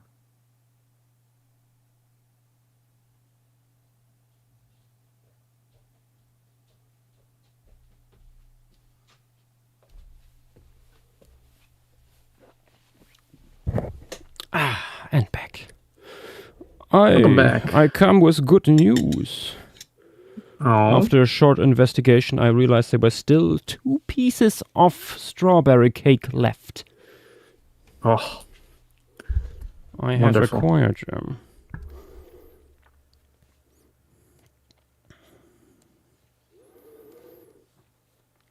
I see you still have the drip. And now, Indeed, but yes. However, you're also aged. I am now 69 years old. Damn. And at war with the Byzantine Empire. Best age to do that. Well, considering, our total soldier... Well, their total power is 20,000. And our total power is 73. Most of that being mine. Delightful. It's the Abbasids and the Ayyubids fighting the Byzantines. So, Oh, yeah. That's a coalition for sure. We control practically everything from... Considering the Mamunids are my tributary, which you should also consider. Are they still my tributary? Yeah. I think you might have noticed if they suddenly split away again.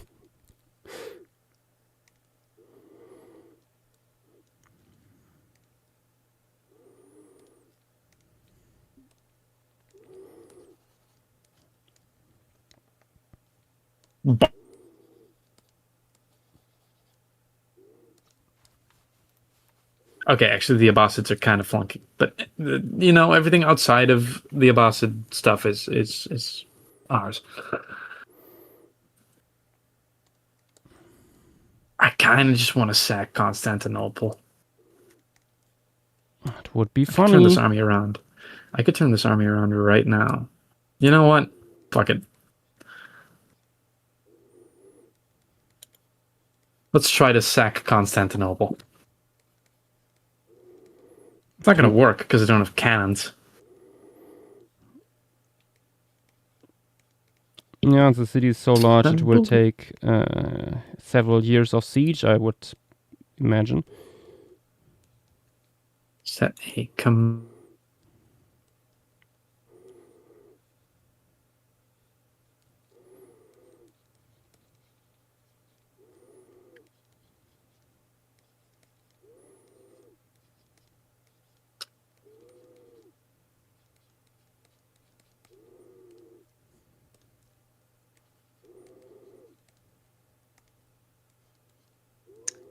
I will be going for now. I have to take care of some personal stuff.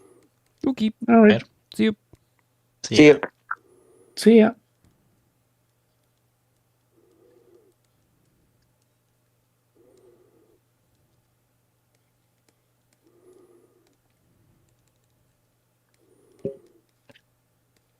You're rapidly approaching. Oh, I'm already at Constantinople. Siege will take only 4 months. Wait, what? I'm goaded. That's And also, like, head rushing them with 35,000 men. No time to prepare, really.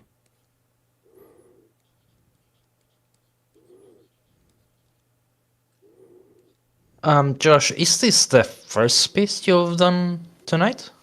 No. It is the last. Or at least... Oh. It's a third. No, I just... Oh, third. I thought it was the fourth already. Which would be the... Oh! Of course, you're doing the thing after this. Probably.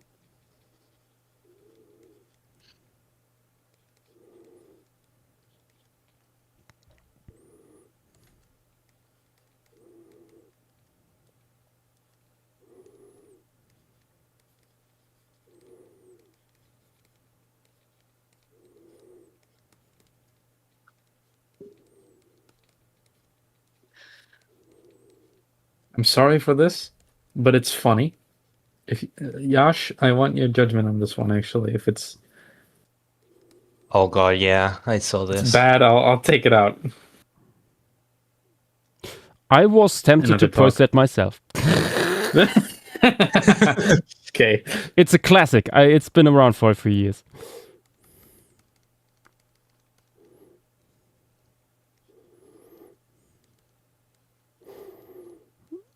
It's absolutely the beautiful. artist is known for their smut, but they also produce some incredibly funny stuff. I'm sure those went hand in hand for this one.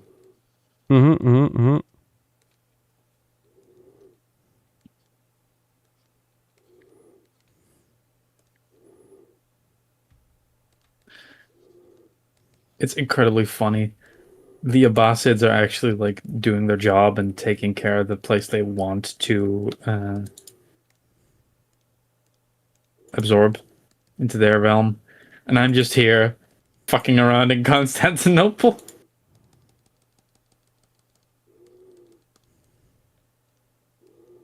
"20 days left.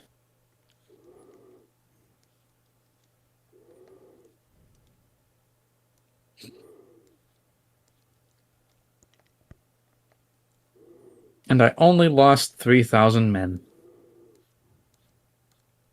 Not bad.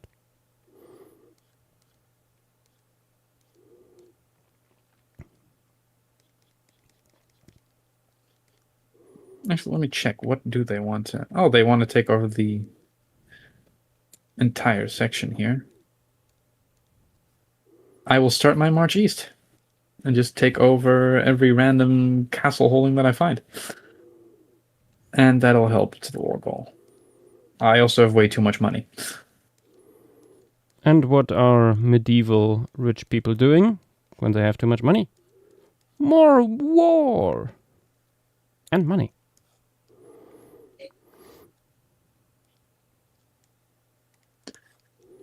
Yeah, status update, another talk again. I'd say pretty good on. Damn.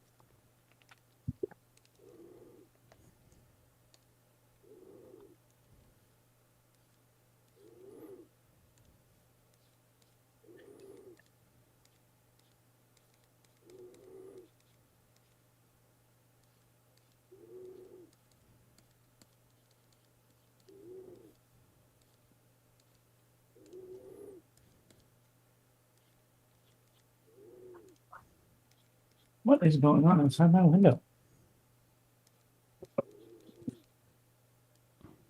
Oh.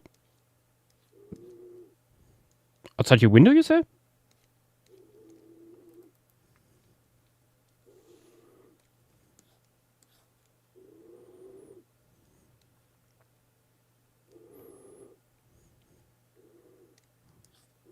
Live home invasion.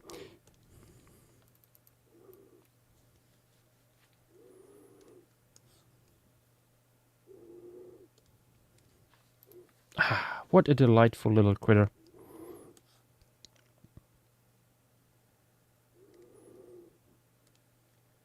I think I'm done. Only a fish.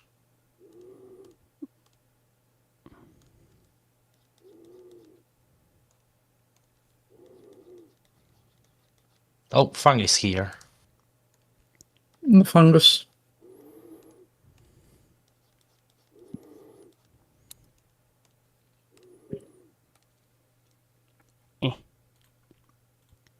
Oh, down there.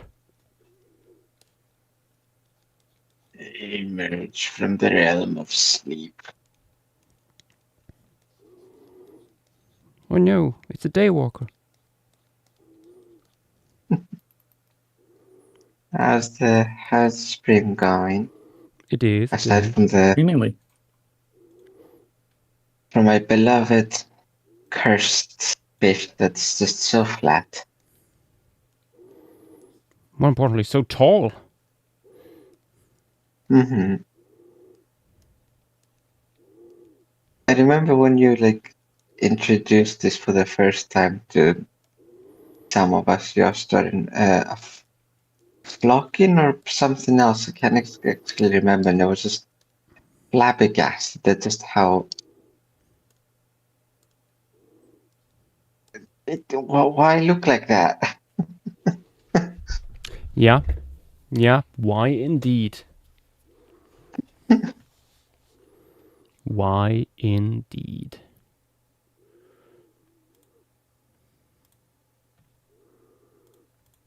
Why he built that way? Okay, Tim, you've inspired me to boot up Crusader Kings 3 as well. Oh boy, you have Beautiful. it too. Yes. Who should I play as? Someone funny. Or you should at least do something funny. It always works. I played Saladin thrice before today, and every time I lost in the Crusades, until I just decided, you know what, let me do a counter crusade and just go to Rome when they come here. And that somehow worked. So, just try stupid shit. Usually there's at least a funny outcome. Mm-hmm. I'm looking at the start dates I have.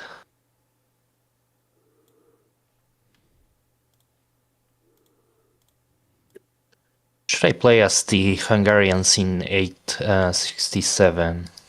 Now that is a funny one. 67? Yes. One should always play as Hungarians.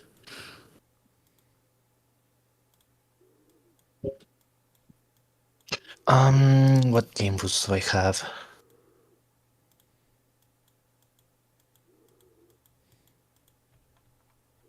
Oh, good lord. Okay, we have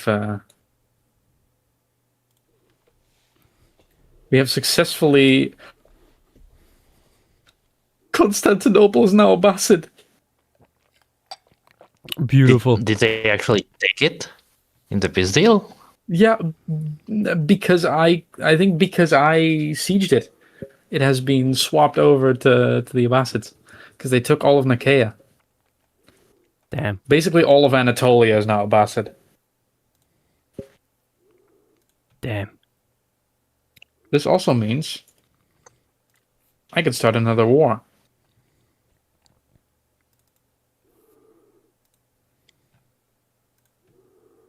I can also create the Kingdom of Sahara. Or a Sultanate, but...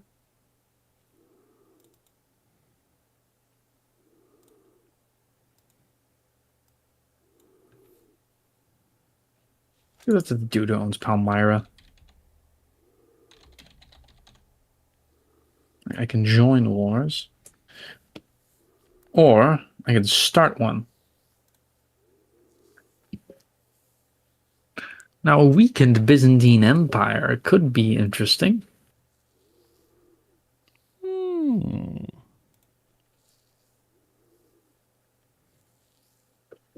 Alternatively, how's Sicily doing?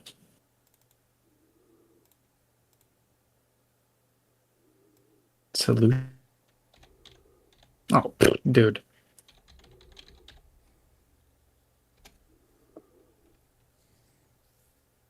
I have the trait in King.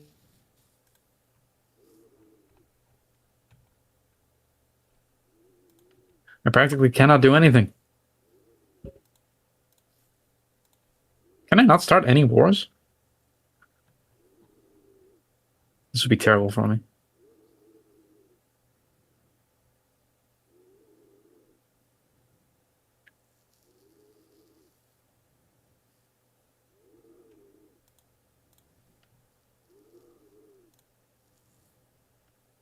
Yeah, okay. I have the trait incapable. I can't do anything. I guess I just have to wait until I croak. Oh boy.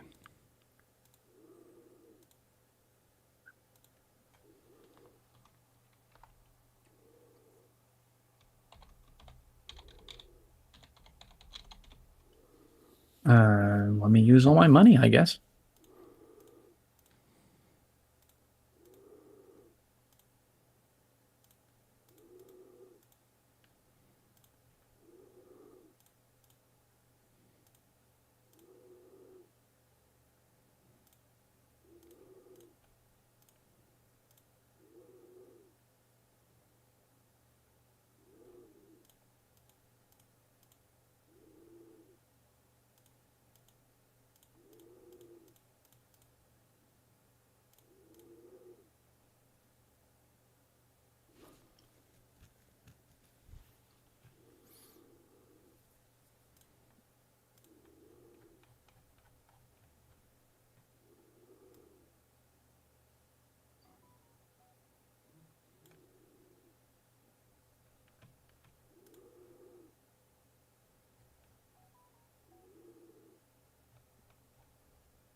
Okay. These are done.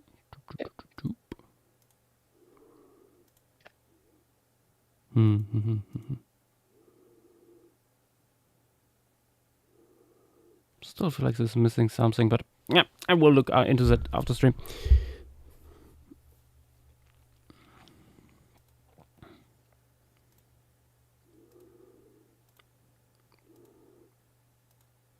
Now.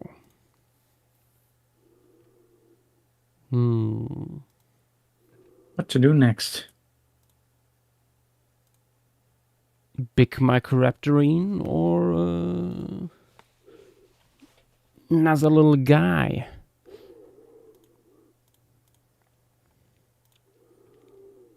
Well, that is the question.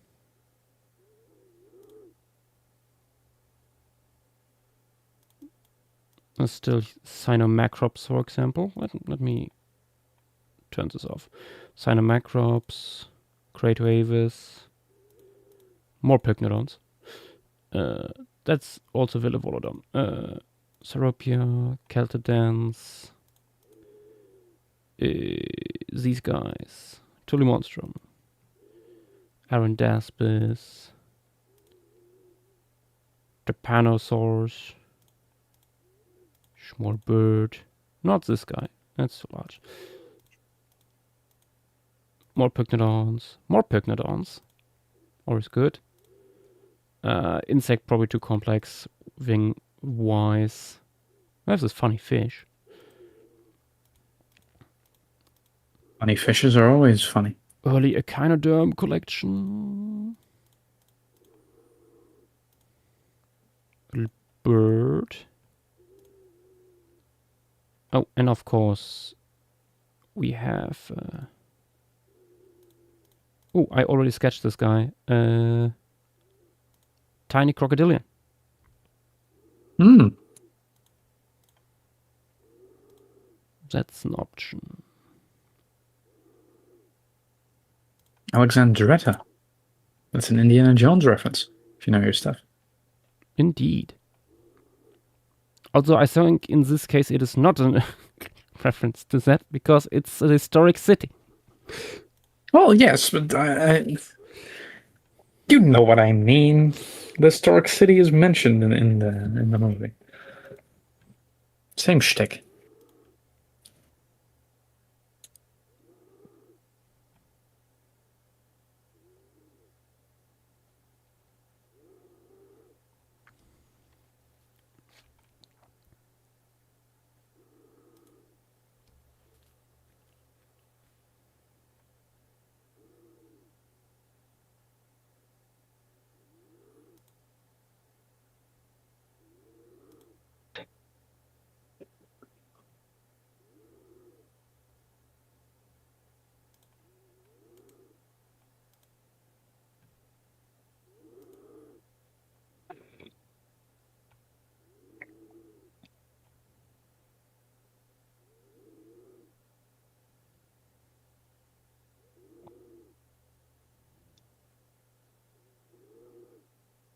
Okay, I am doing many construction projects now.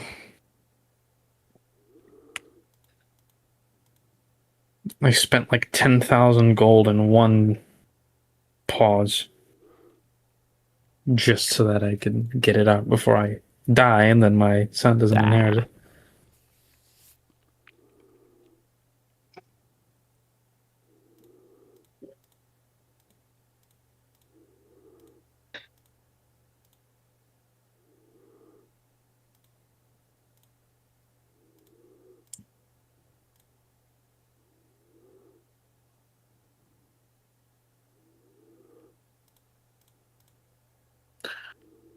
Actually, I forgot to ask Josh, did the dragon to Sawyer's contest? Oh, sorry, you cut out? No, did you end up submitting your dragon to Sawyer's contest? Oh yeah. Good. I saw it ended today, so I was curious.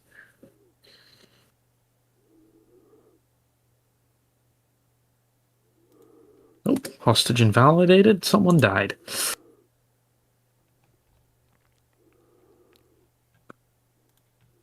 Someone died? Damn.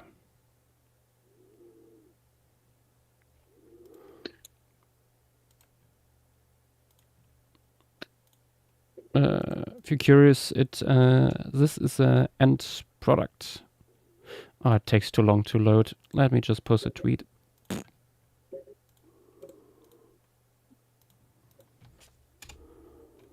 Boop. This guy.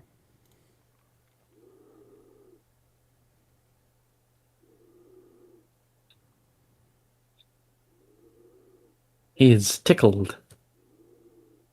Yes.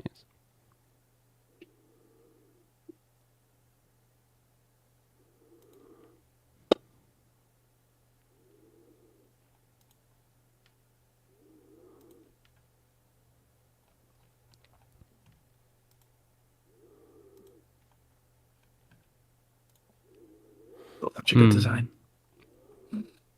Soon there will be more designing. No, not of dragons. Well, unless someone decides to do a funny with Monitor the Lizards, of course, but... Yeah.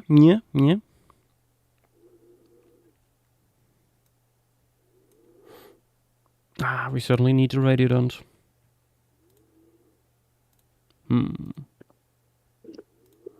That much is true. I thought you meant for Lemuria for a second, and I was confused. Oh, no. Now that's an idea. Do not let event discussions hear about this. That's a ghostly need to have. Yes, please, Mr. Event Discussions. Never mention it.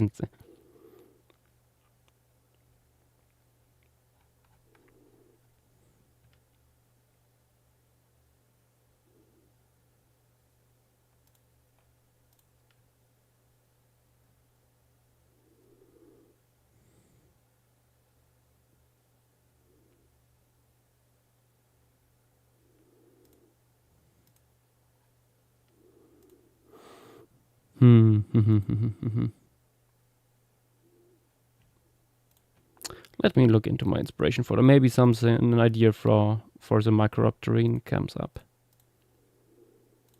Otherwise, I think we do make a Lyra-Rapax. Yeah.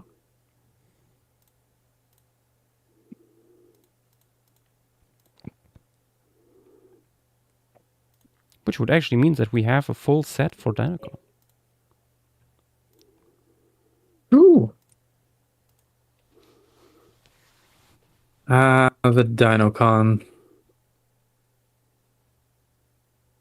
We are going to lose so much money collectively. Most likely.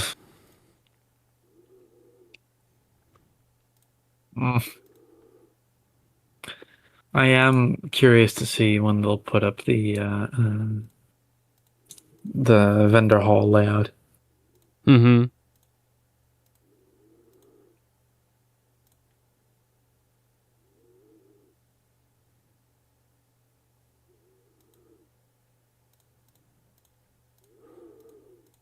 Yeah, it will be interesting to see what who our neighbors will be.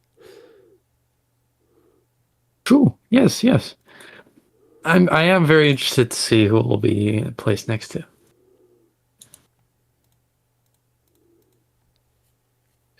Maybe we'll get Matt next to us. That would be funny. So we can drive him crazy. Yes. Objectively, yes. Objectively, the funniest option. Indeed.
Yeah, just can't find anything really interesting. Let's do Lyra-Rapax. We need a Radiodont. Let's go.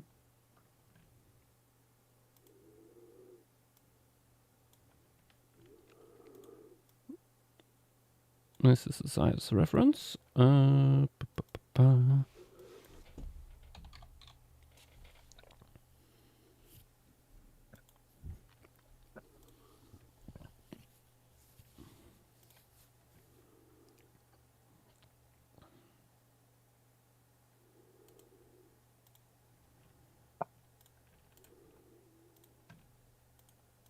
get some more references here.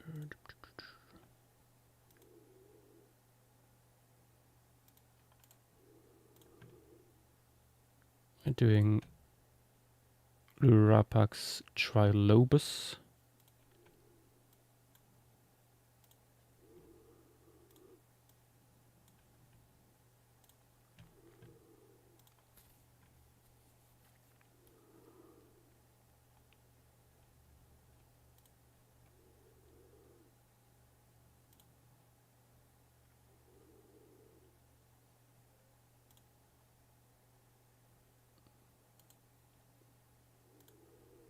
And I think there was some better references for the hat as well.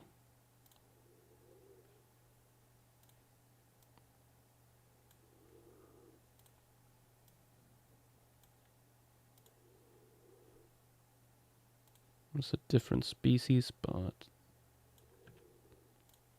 same principle.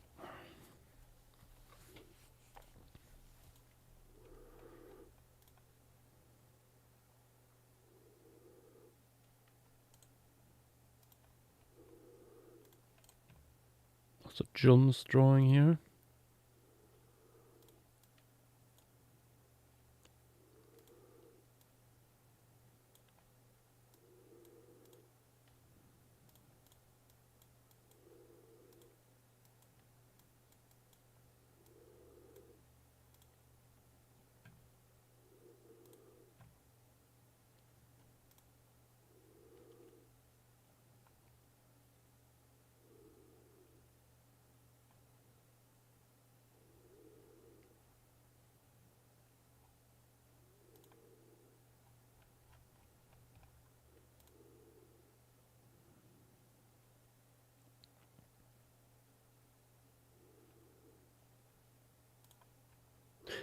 Let's tag Prehistorica.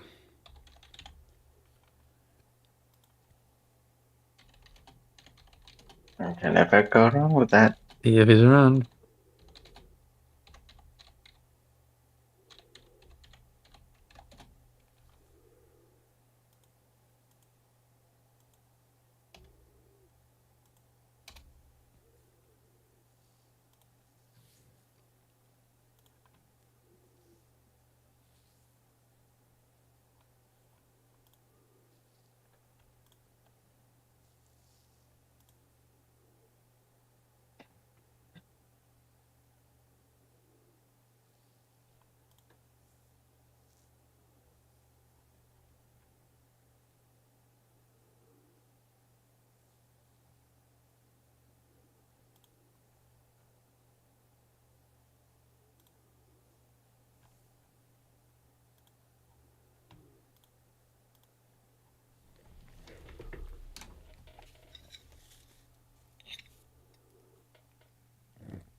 Okay, let's start. Maybe Prehistorica has something more later on.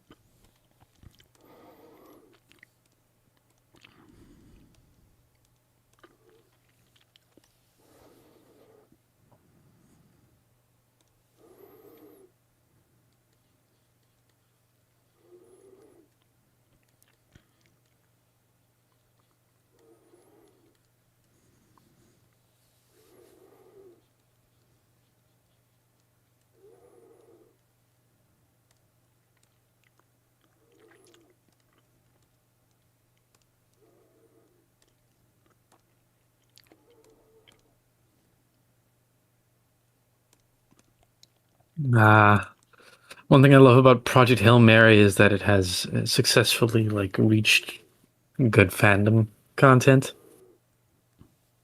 Oh, I have seen people are now making good stuff. Yeah, I've just seen a comic. I will actually send it to you. It's on Instagram. It's about like the biodome. Mm-hmm. So there's an Iridian biologist who goes up and is like, we made it rain. How do you like it? And he's like, the rain's too warm, but otherwise it's okay. And then the rock goes away, and then it's like, he doesn't even care how long it took me to study Earth weather patterns and get everything working correctly. And it's great. I love it so much. It also ends up with this image, which I think is very humorous.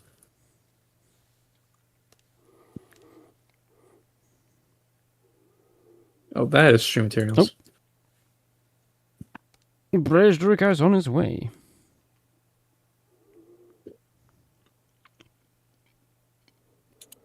Don't even show that. Yes.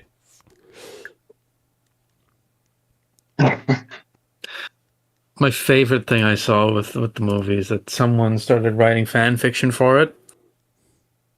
Ooh. Apparently it was well done, and then like a NASA engineer replied and was like, "This is really well done, congrats." And then they were like, they made a tweet about it, and they said, "Well, I wonder how many other experts like read my stuff." And then 2 days later, they posted a whole list with like blacked out usernames, but they had an entire list. They had everything from like NASA engineers, chemical engineers, geologists, a microbiologist, but also like a middle school teacher, you know? It's an entire list of consultants. It's great. Beautiful. That movie is the book. I have the book right here, actually. It's really something. Might be the best movie I've seen in a good many years. Definitely one of my favorites. Still haven't seen it. Yashua, what a crime. I know.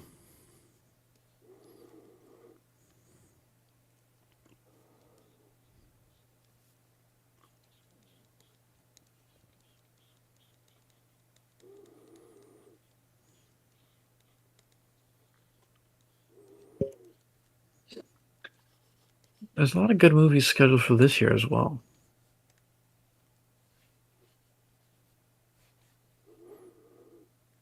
I mean, Dune in December.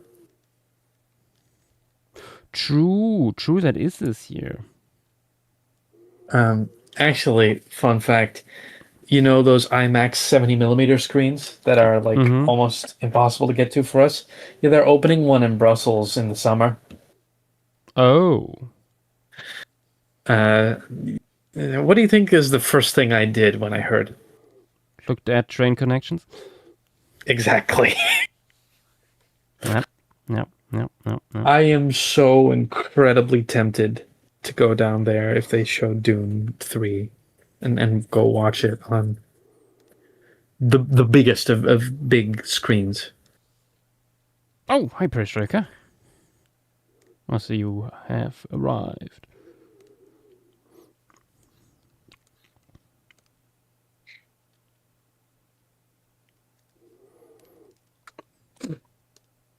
Oh, did you see the raid? Oh, raid? Oh, what? Oh. Yeah, Is that raided? Danny raiding us again. Oh my god! Brezhdraka! Danny. Hundreds of people drop it. Paleontologizing! Hello. Thank you for the raid. Welcome. I hope you guys over there had a beautiful stream. Was it again from the field? I hope so. From the more practical to the little bit more theoretical you go, because we are reconstructing an ancient invertebrate and radiodont, Lyra rapax, which is a relatively small guy. Apparently they saw a new ceratopsian today. Ooh, interesting. Still in the ground or already partly excavated? Huge chunk of the skull. Great. Ooh. Fuck yeah. Nice, nice.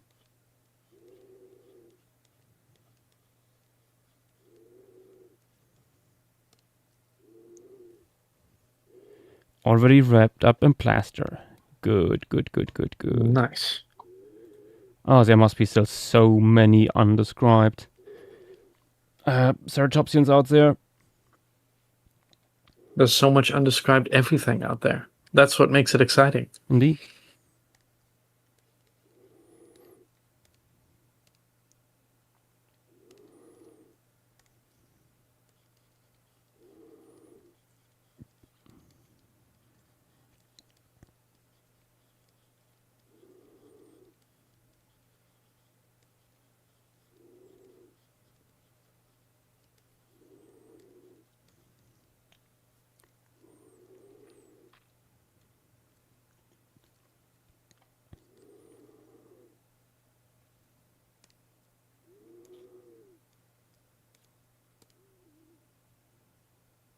Ooh, thank you, Praise Striker. Some more close-ups here. Nice, Oh, Prehistorica is raising his hand. Yes. Oh, of course.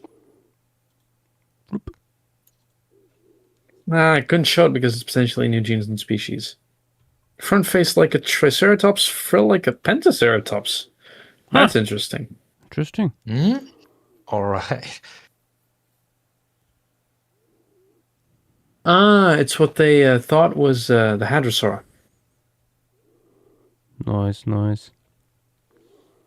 Cool, cool. Well, always fun to have more surprises out in the field. No, actually, since so many new people are here, let me quickly show you what we already did today. Before starting on this Radiodont, we worked on two little mammals. This little guy. Pterodocodon. And this little glider, Velevolodon. In this series here specifically, I show animals like museum specimens, like preserved, either as dry specimens or just the furs and like stuffed, or wet specimens. After these two guys here, I did this fish, Maraldictus, an extremely bizarre pycnodontiform from the Cretaceous of Lebanon.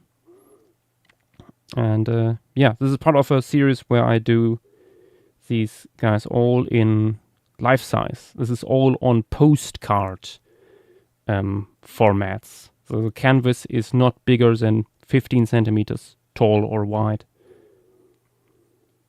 So only tiny stuff.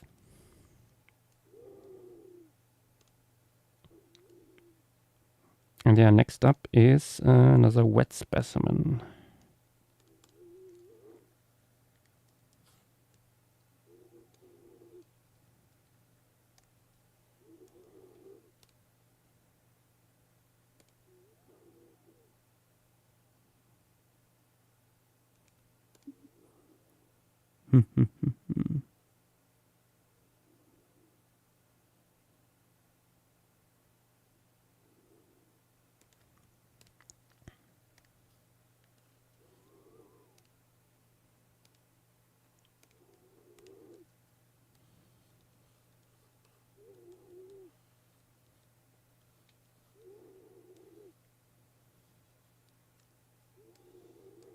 Oh, I should start from the back, actually.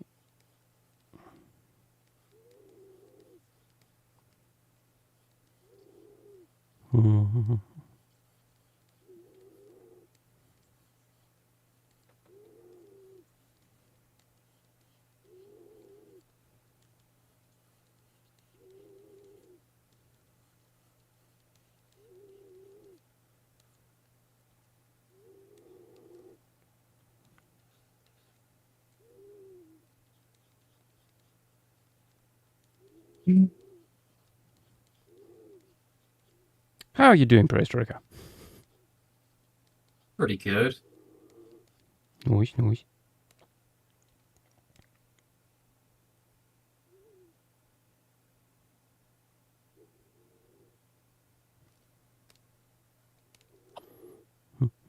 Any cool projects underway, or? I have a bunch of stuff to finish up before we do the field work in July, so I'm kind of rushing to get all that done. Where are you going? Burgess Shale. Oh, true. You talked about this. Yeah. Nice.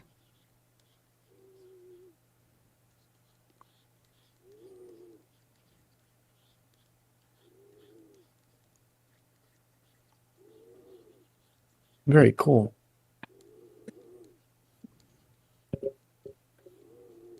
Up into the mountains.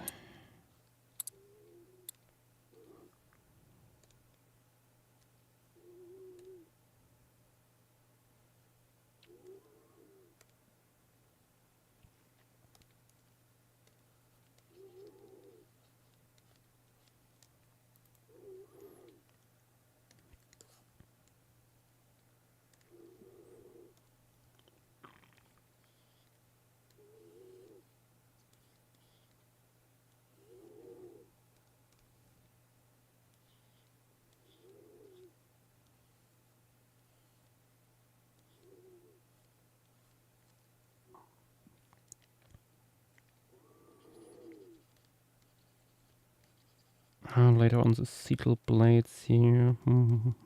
Okay.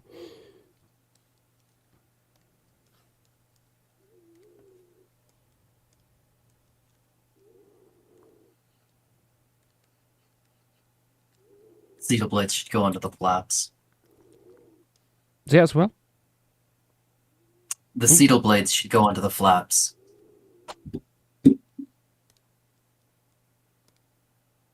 Really?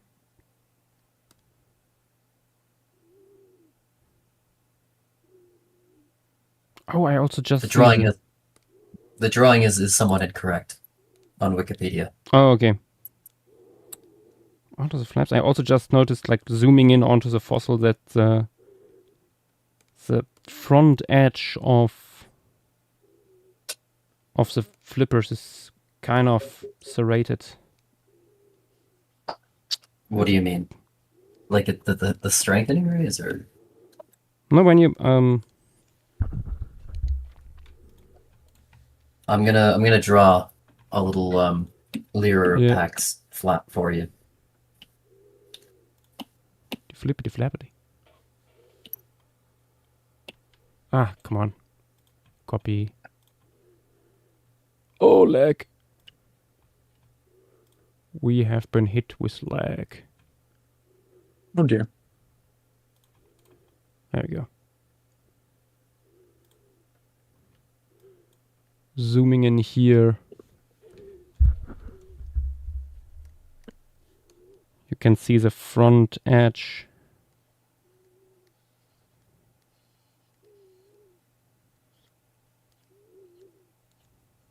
It's not just on the surface.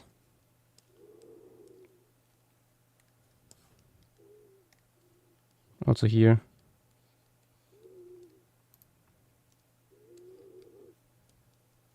Never noticed that. I also talked about it when I was doing a Rhinorima, but Lyra Pax has a shoulder on its flap. A shoulder? Yeah, I'll show you after this little sketch is done.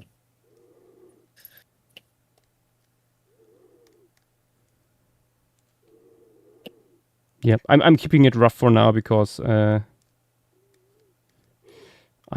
know I might need to correct in some cases.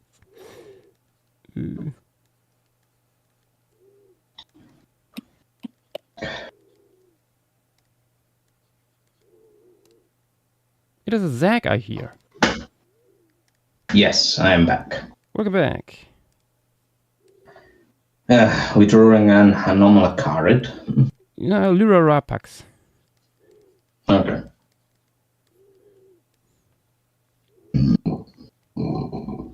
Another preserved specimen. Yep. Okay. wet specimen this time. Mm.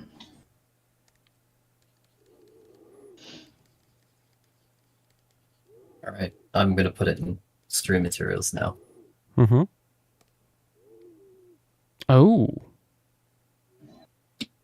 And then the cetal blades on top of the shoulder. Yeah, seems like it. Interesting.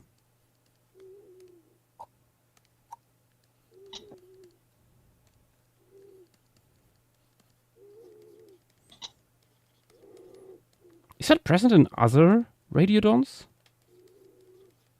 A Rhinorama has a shoulder.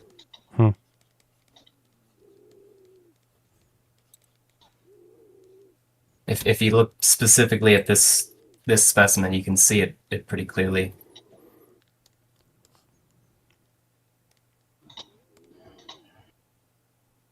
Yeah.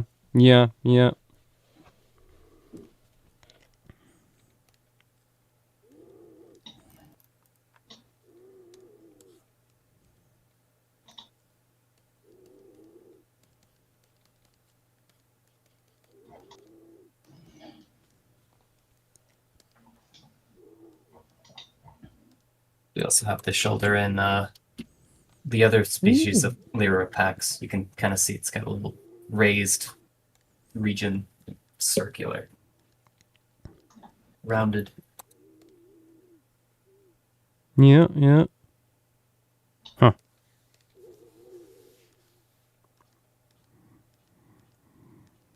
Fun news from the Wikipedia Discord. Megastaspis just passed GA review. Nice. Big ass species list at the bottom. Well, like the trilobite. The trilobite, yeah. I just got a really nice specimen of one of those in the mail. Oh, cool. I can post it in I guess other talk. I have 2 little trilobites. I'm not exactly sure what genus they are anymore. I'm sure I have a little card somewhere. I have a very basic Phacops in my collection. If you need any photos of the Megastaspis, I can upload them to Wikipedia. I have a bunch of other things that I could upload, but a lot of them don't have articles yet, so... You're in the Wikipedia Discord, right? Yes. Let me...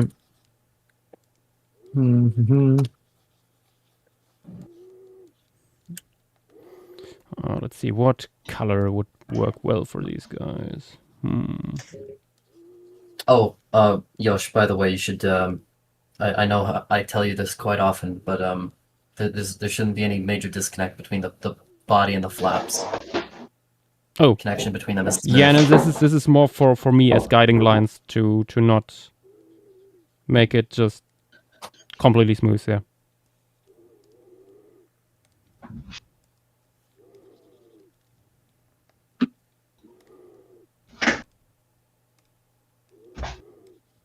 Yeah, I have Megastaspis. I got a Calvapalosa. I have a huge worm. I think it's Paleoscolex. These are all from Feswata.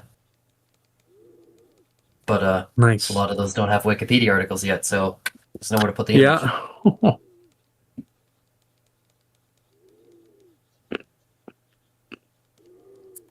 I'm sure we'll get to them eventually. There is hope.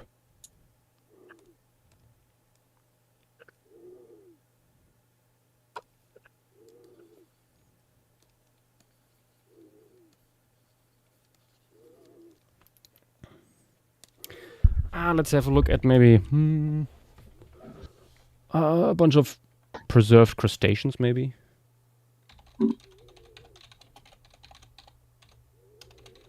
For inspiration.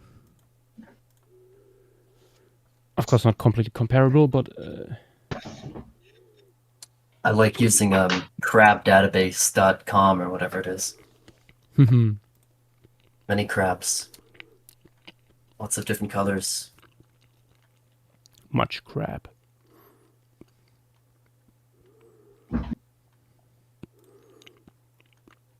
And I'm looking specifically for like preserved specimens to see like typical discoloration and stuff like that. I did a drawing like this once before, but that was years and years ago before I really knew much about Radiodons. I think I remember that.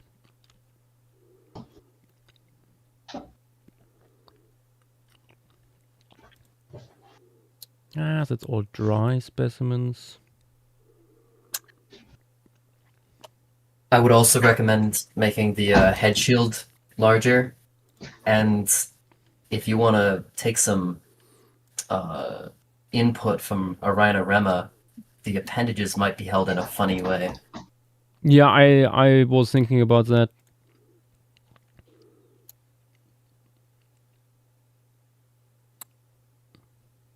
Not sure I want to do that in this case, because I could imagine like similar to butterfly wings being like spread out so that you can see like the coloration fully.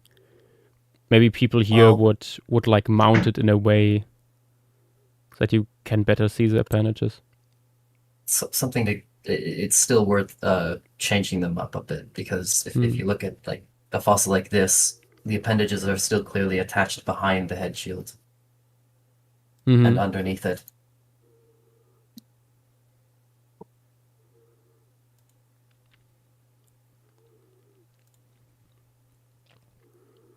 Yep.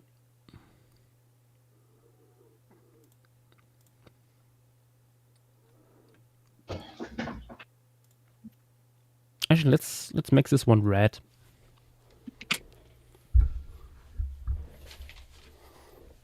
Red appears to preserve well.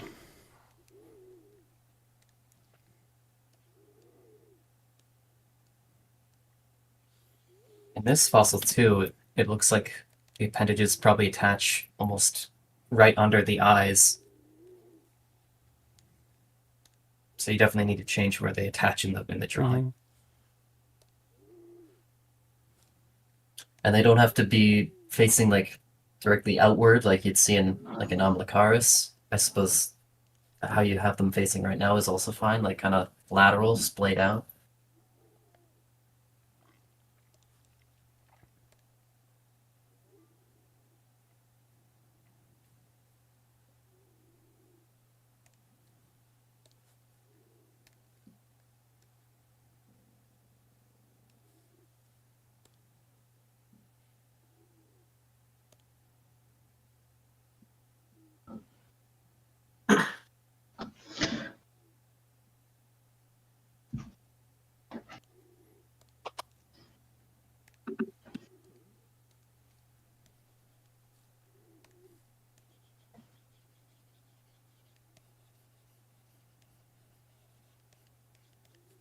More like this, I think.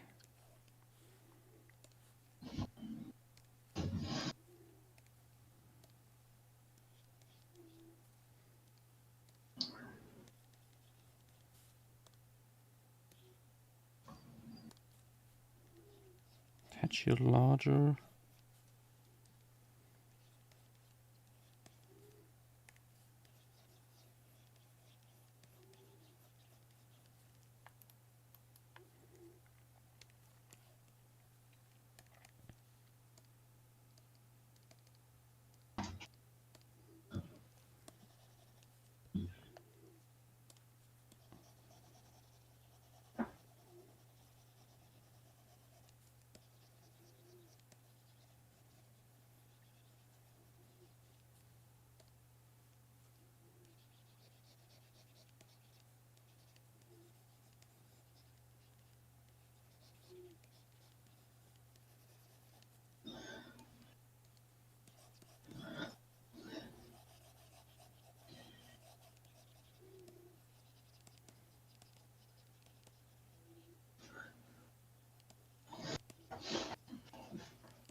Yeah, it works quite well.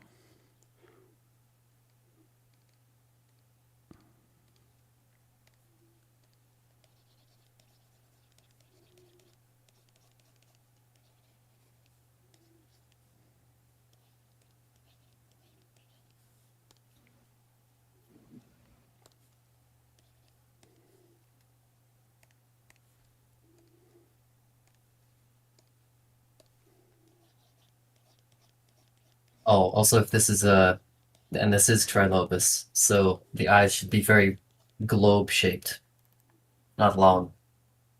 Oh.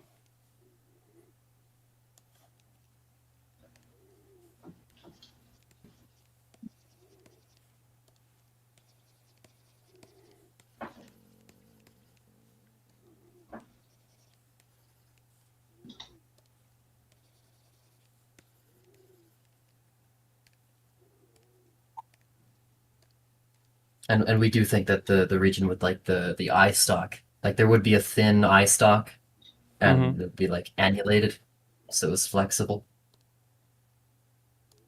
Annulated. Ooh, okay. I think the last picture that I posted in Stream Materials is your best reference for the eyes and the eye stalks. Mm-hmm.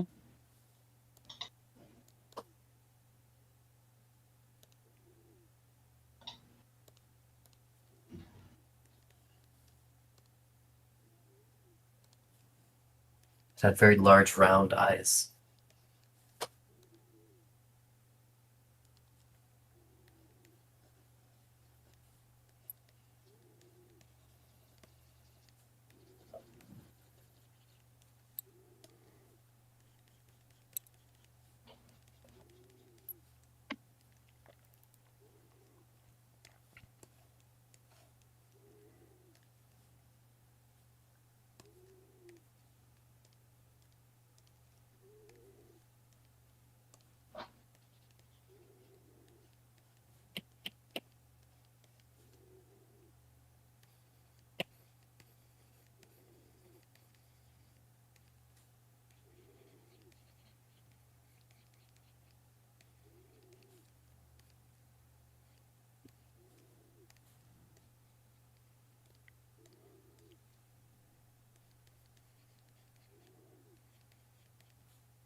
Well, my player character is dying.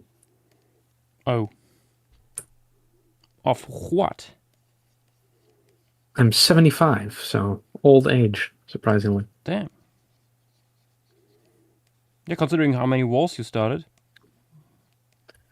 Look upon my lands. Oh, I will start another war. My grandson will inherit most of the kingdom. On the deathbed. My God. No. My grandson will inherit most of the kingdom, and then I can do another holy war. So I'm going to start a holy war with the Byzantine Empire. Fun. And hopefully,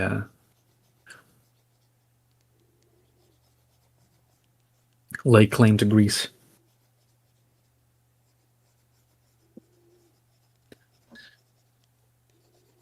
You know, just for funsies. Everyone needs a hobby. There we go.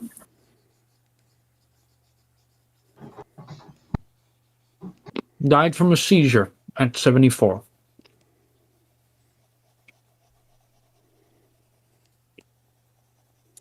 I continue as my 16-year-old grandson. 60 years. 16. Oh. I was about to say. When did you start having kids? Huh. I'm not married. That's a slight issue.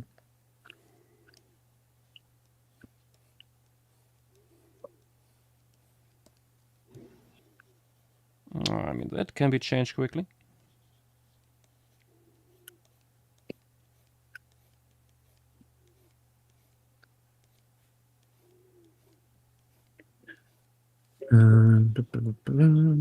Above domain limit.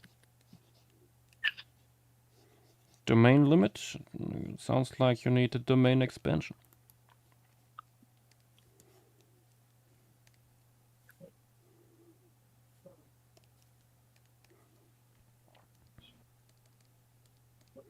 Negotiate alliances with some uncles of mine.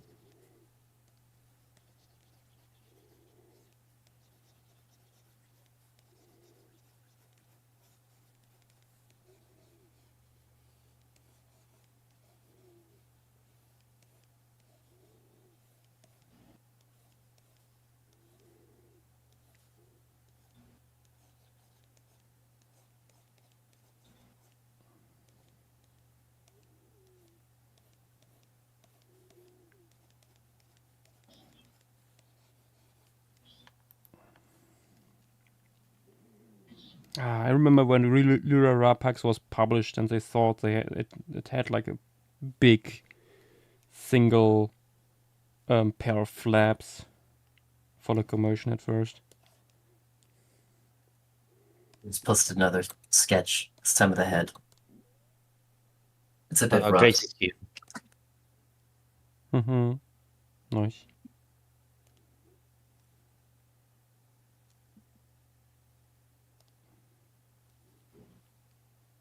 What did you say, Interiano?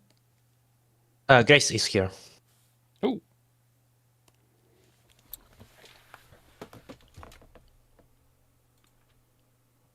Hello. Hello. Yeah. Oh, hi, Grace. How has everybody been? Yes. Pretty good. Fine, I guess. Still living. Last I checked. I have been on my feet all day. Oh boy.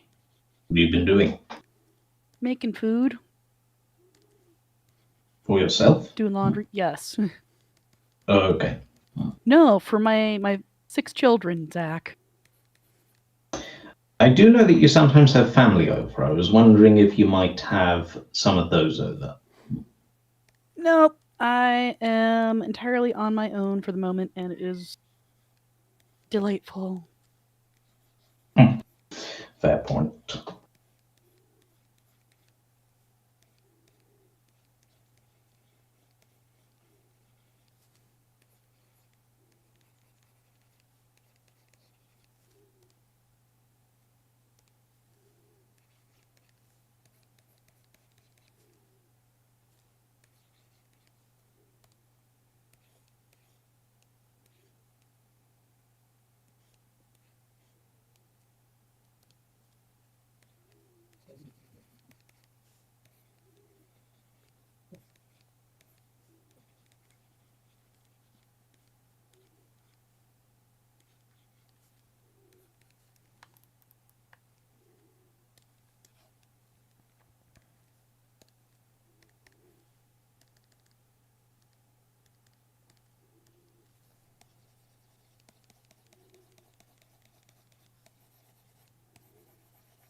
All right, let's see what you have been up to with the drawing. Little Radiodont. Oh. Lyra Rapax. Oh, and it's pickled. It's pickled indeed. Yeah.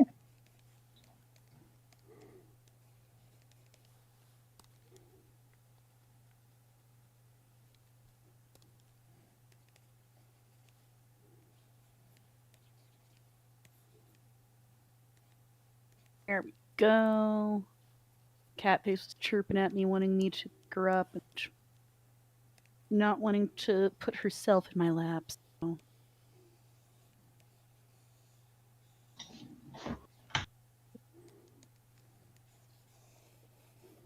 You're a tiny little baby. You're so itty bitty. I'm surprised I haven't been harassed more by cats so far. Well, it's still early in the evening. That is true, that is true.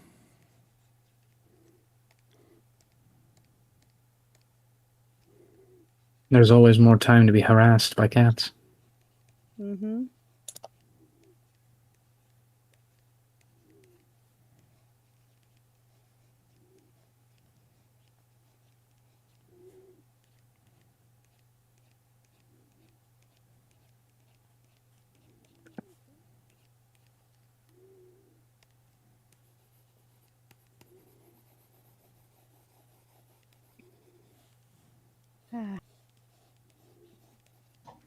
The great thing about being a cat owner is when you've established a lifelong bond of trust, you can just palm their entire face. Yes.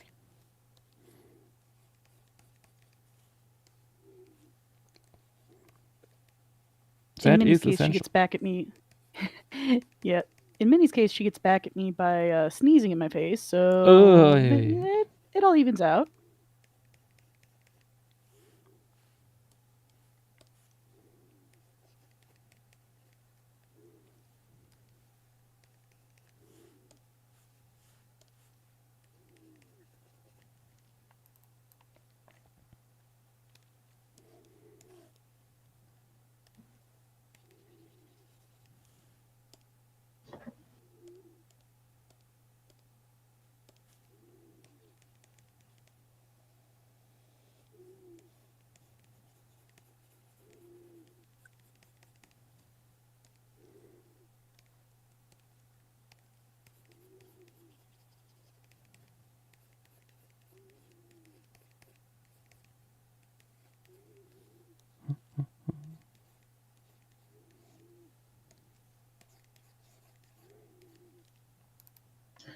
Is this the last piece for the night?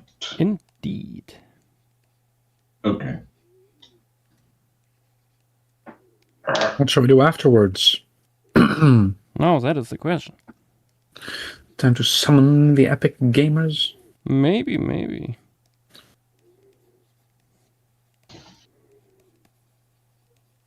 Battling the big crab again, maybe. Oh god.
Oh, I shouldn't forget the Seedle Blades.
Okay, that works.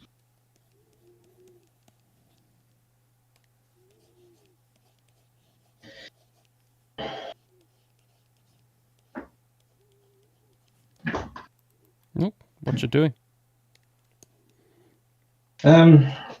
Doing some homework with regards to artwork, actually.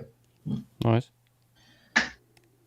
I am doing something I probably should do more of. I am just looking at reference images of things, and I am just doing very simple diagrams of them and then putting layers of tracing paper over them, breaking them down into simpler shapes per layer. Okay. Just an idea of understanding the basic shapes that make up things, so I understand how to do them in 3D better. Yeah. Don't know if that's a technique any of you have used at all, but not really. It can be useful for me. But whatever works. Yeah.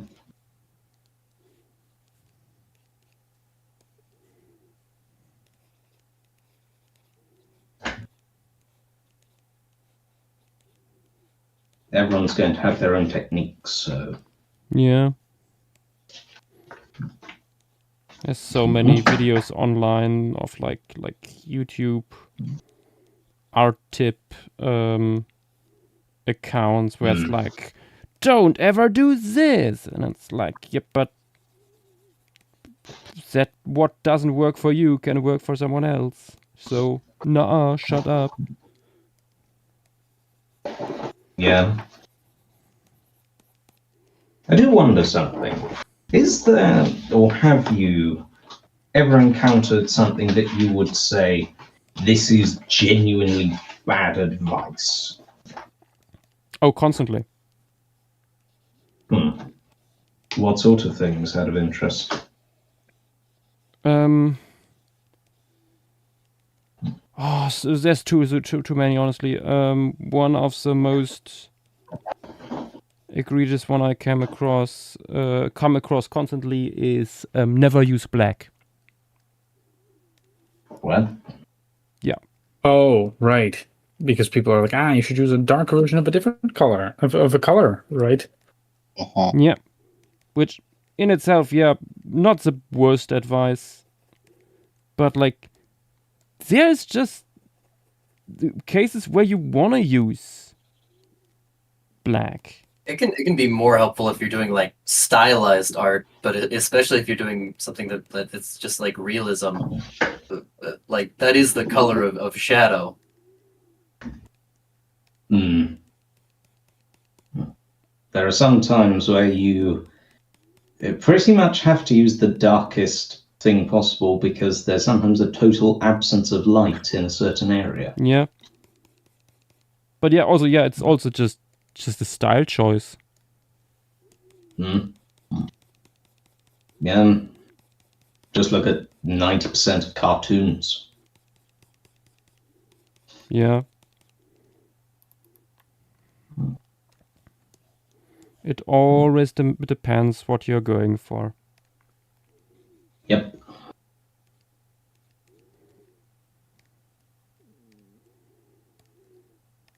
Or like people being absolutely in love with like certain schools of thought in like how to learn anatomy or stuff like that, and I'm like, shut the fuck up! Everybody learns like that one book. Yeah, everyone. Oh my god, you should do it like Bridgman. Do it like Bridgman, and sure, if you, but also that only applies to human anatomy.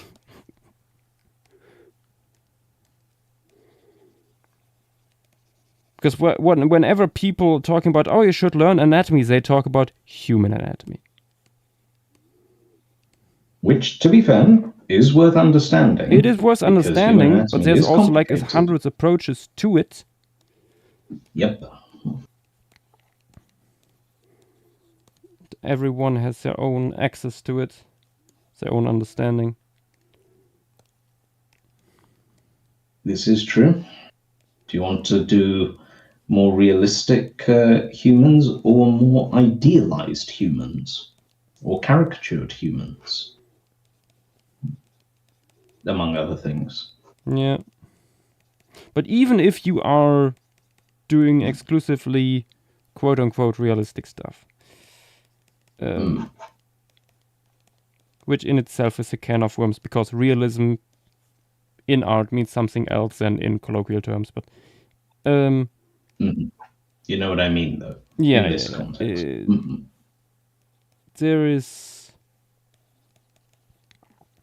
There's so many different ways one can approach something like that, and everyone is learning at their own pace.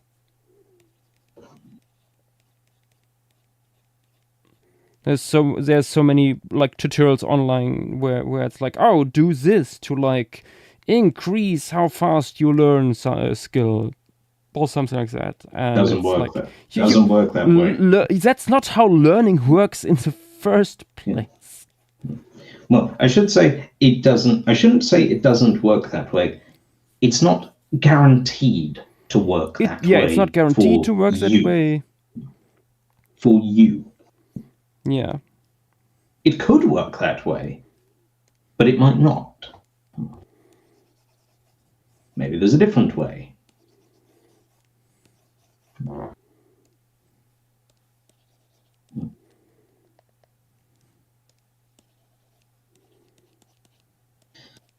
Well, for the time being, these hippos aren't going to draw themselves. Hippo. But are they hungry? I presume they would be. Well, I'm looking at a few different ones, and one of them has its mouth wide open, and the other one is half asleep, so probably a bit of both. Although maybe the half asleep one is dreaming of food. Possible. Quite possible indeed.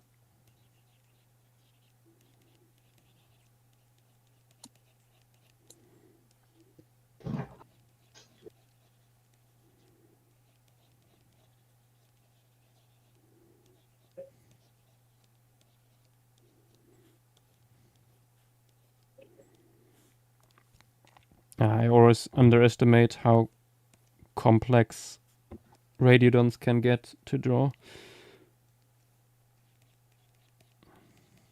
You drawn a Rhinorama yet? No. I was actually waiting for you to see like how do you interpret it. That might be the most complicated one to do. Yeah. Just rubbing your head around like the mobility and position of the appendages and stuff.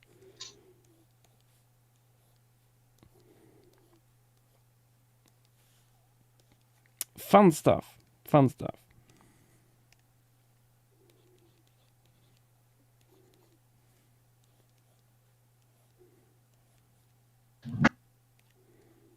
We do keep proving Joe Moisuk right, though. Oh. The Lyra Pack's like original paper. I'm pretty sure they wanted to suggest that. Let me check what they originally said. Actually, they were saying that it was like the first segment of the brain that the appendage is attached to.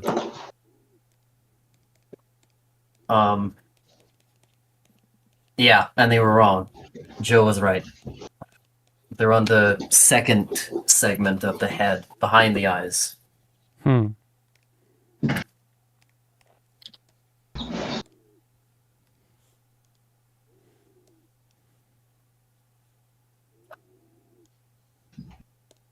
Where'd my special sharpener go? Hang on.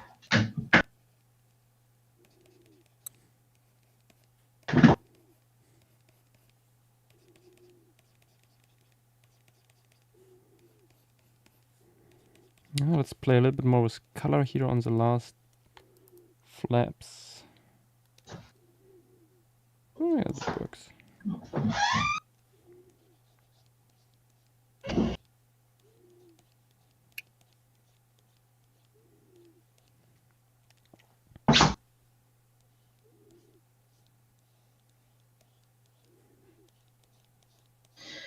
Okay.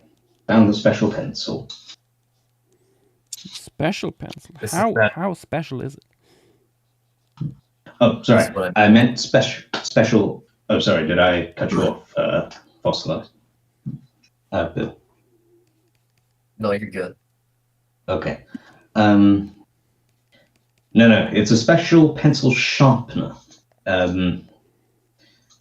So what it does is that it has two separate. There's a lot of pencil sharpeners with how do you say, double things for different sized pencils and stuff like that. Yeah.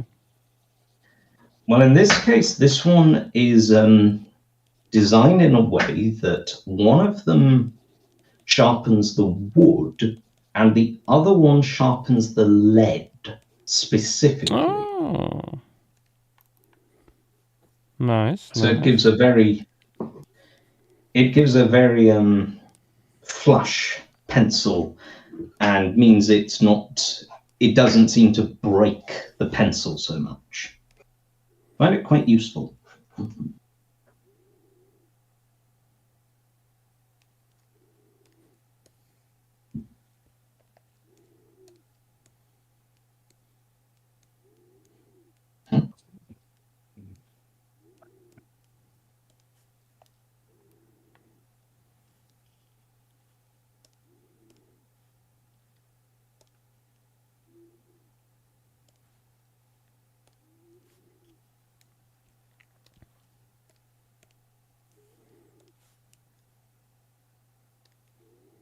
You look at those two pictures I posted in stream materials, though. They show how when they described Lyropax, they thought that the brain in this one was evidence that the appendages were innervated by the first segment of the brain. Mm-hmm. But Joe Moisiak, based on the Stanley Karas fossils, he thought that it was innervated by the second segment, so behind the eyes. Yeah. And now that we have a rhinorama, which is preserved in excellent 3D, the appendages come out from way behind the eyes. Fascinating.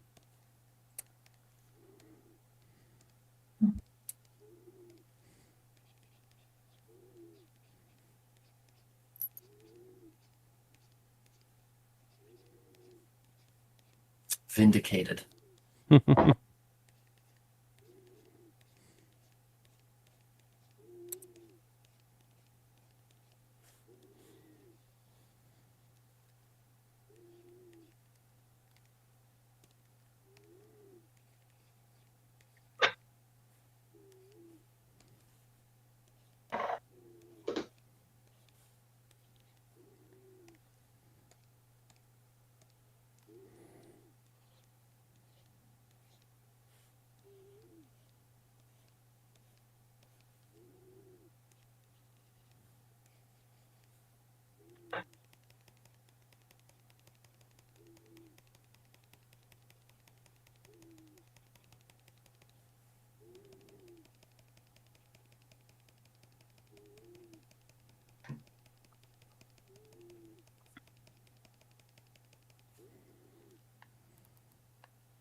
Hello?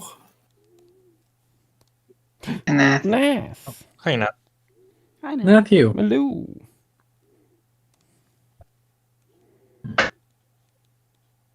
What's cracking? Nothing much. Oh, enough. How go things? As during this age, pretty bangly. Okay. Could be worse though. Ness is down with the youth.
Oh, more Cetal Bale blades.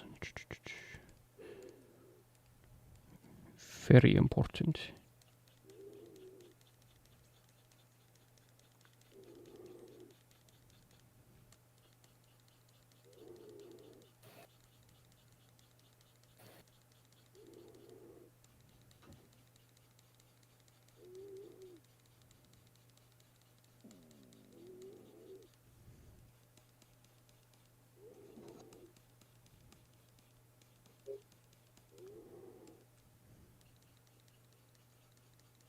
In a Rhinorama, it's still too flat for me to be able to tell if the Cetal blades are on the top or the bottom of the flaps. Mm-hmm.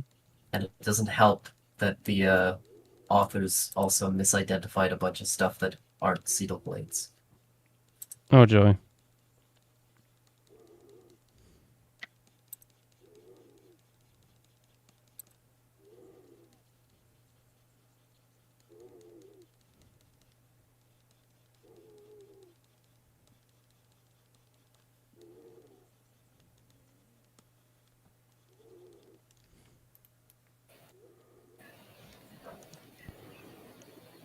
Looks like he has hairy shoulders now.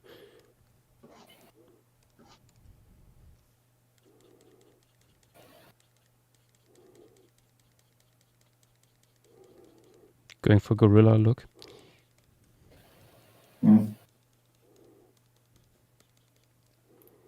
But tiny.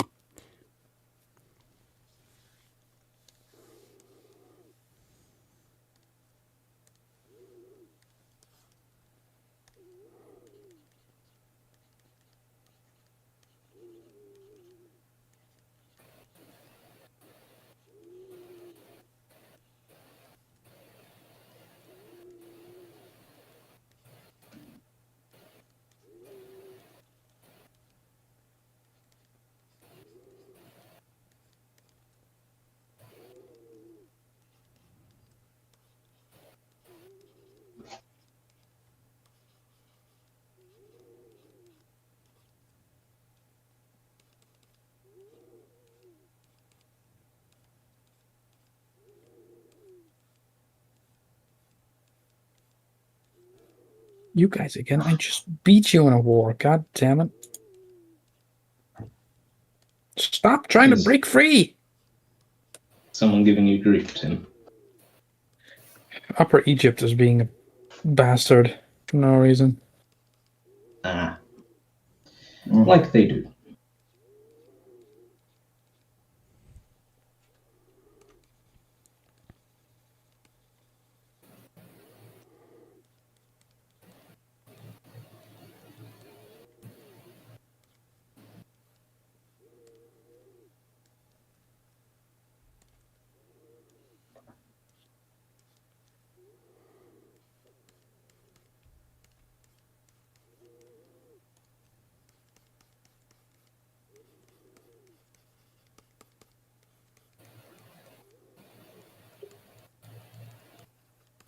All my house members to the war.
Okay. Think we're basically done.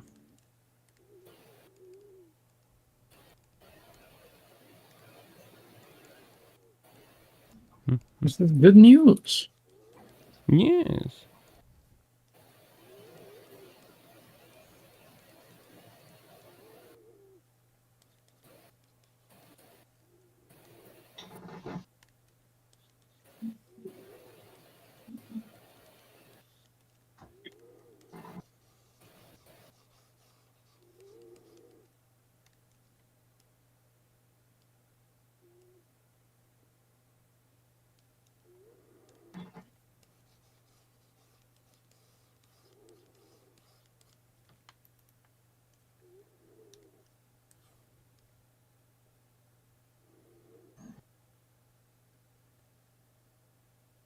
What? There we go.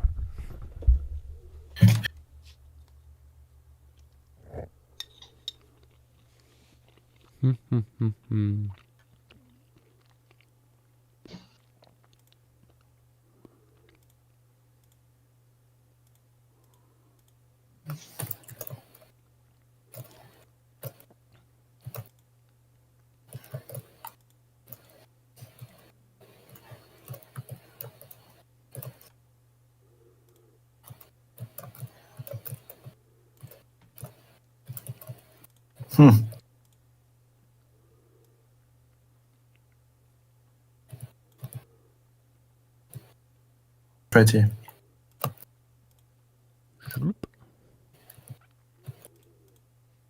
Was that the last piece for today, or the first to last? Will get its label. Maybe I'm using a different piece of paper for that.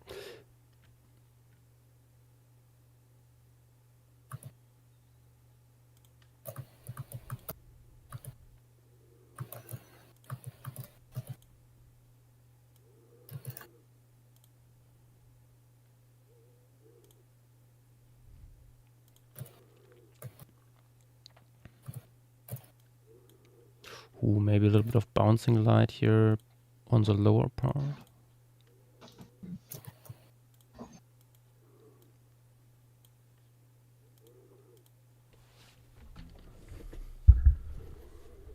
A little bit.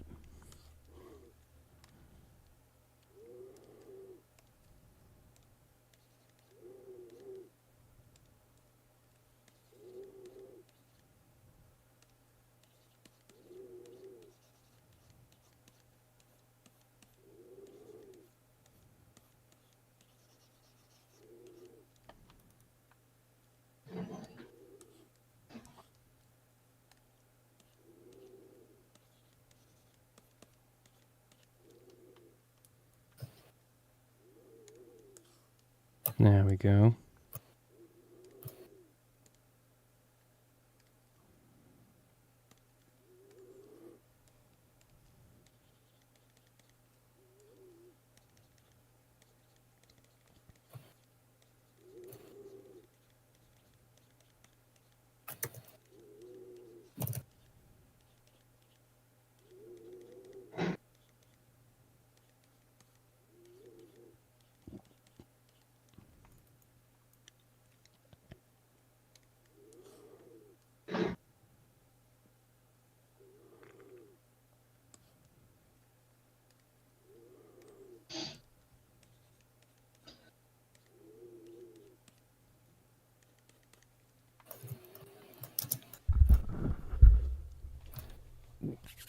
Okay.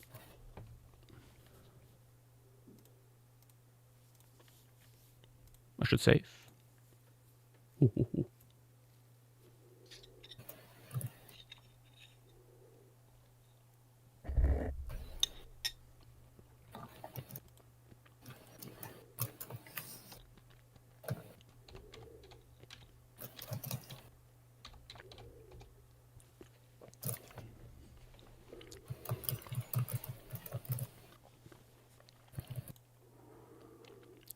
Doop, doop, doop, doop, doop.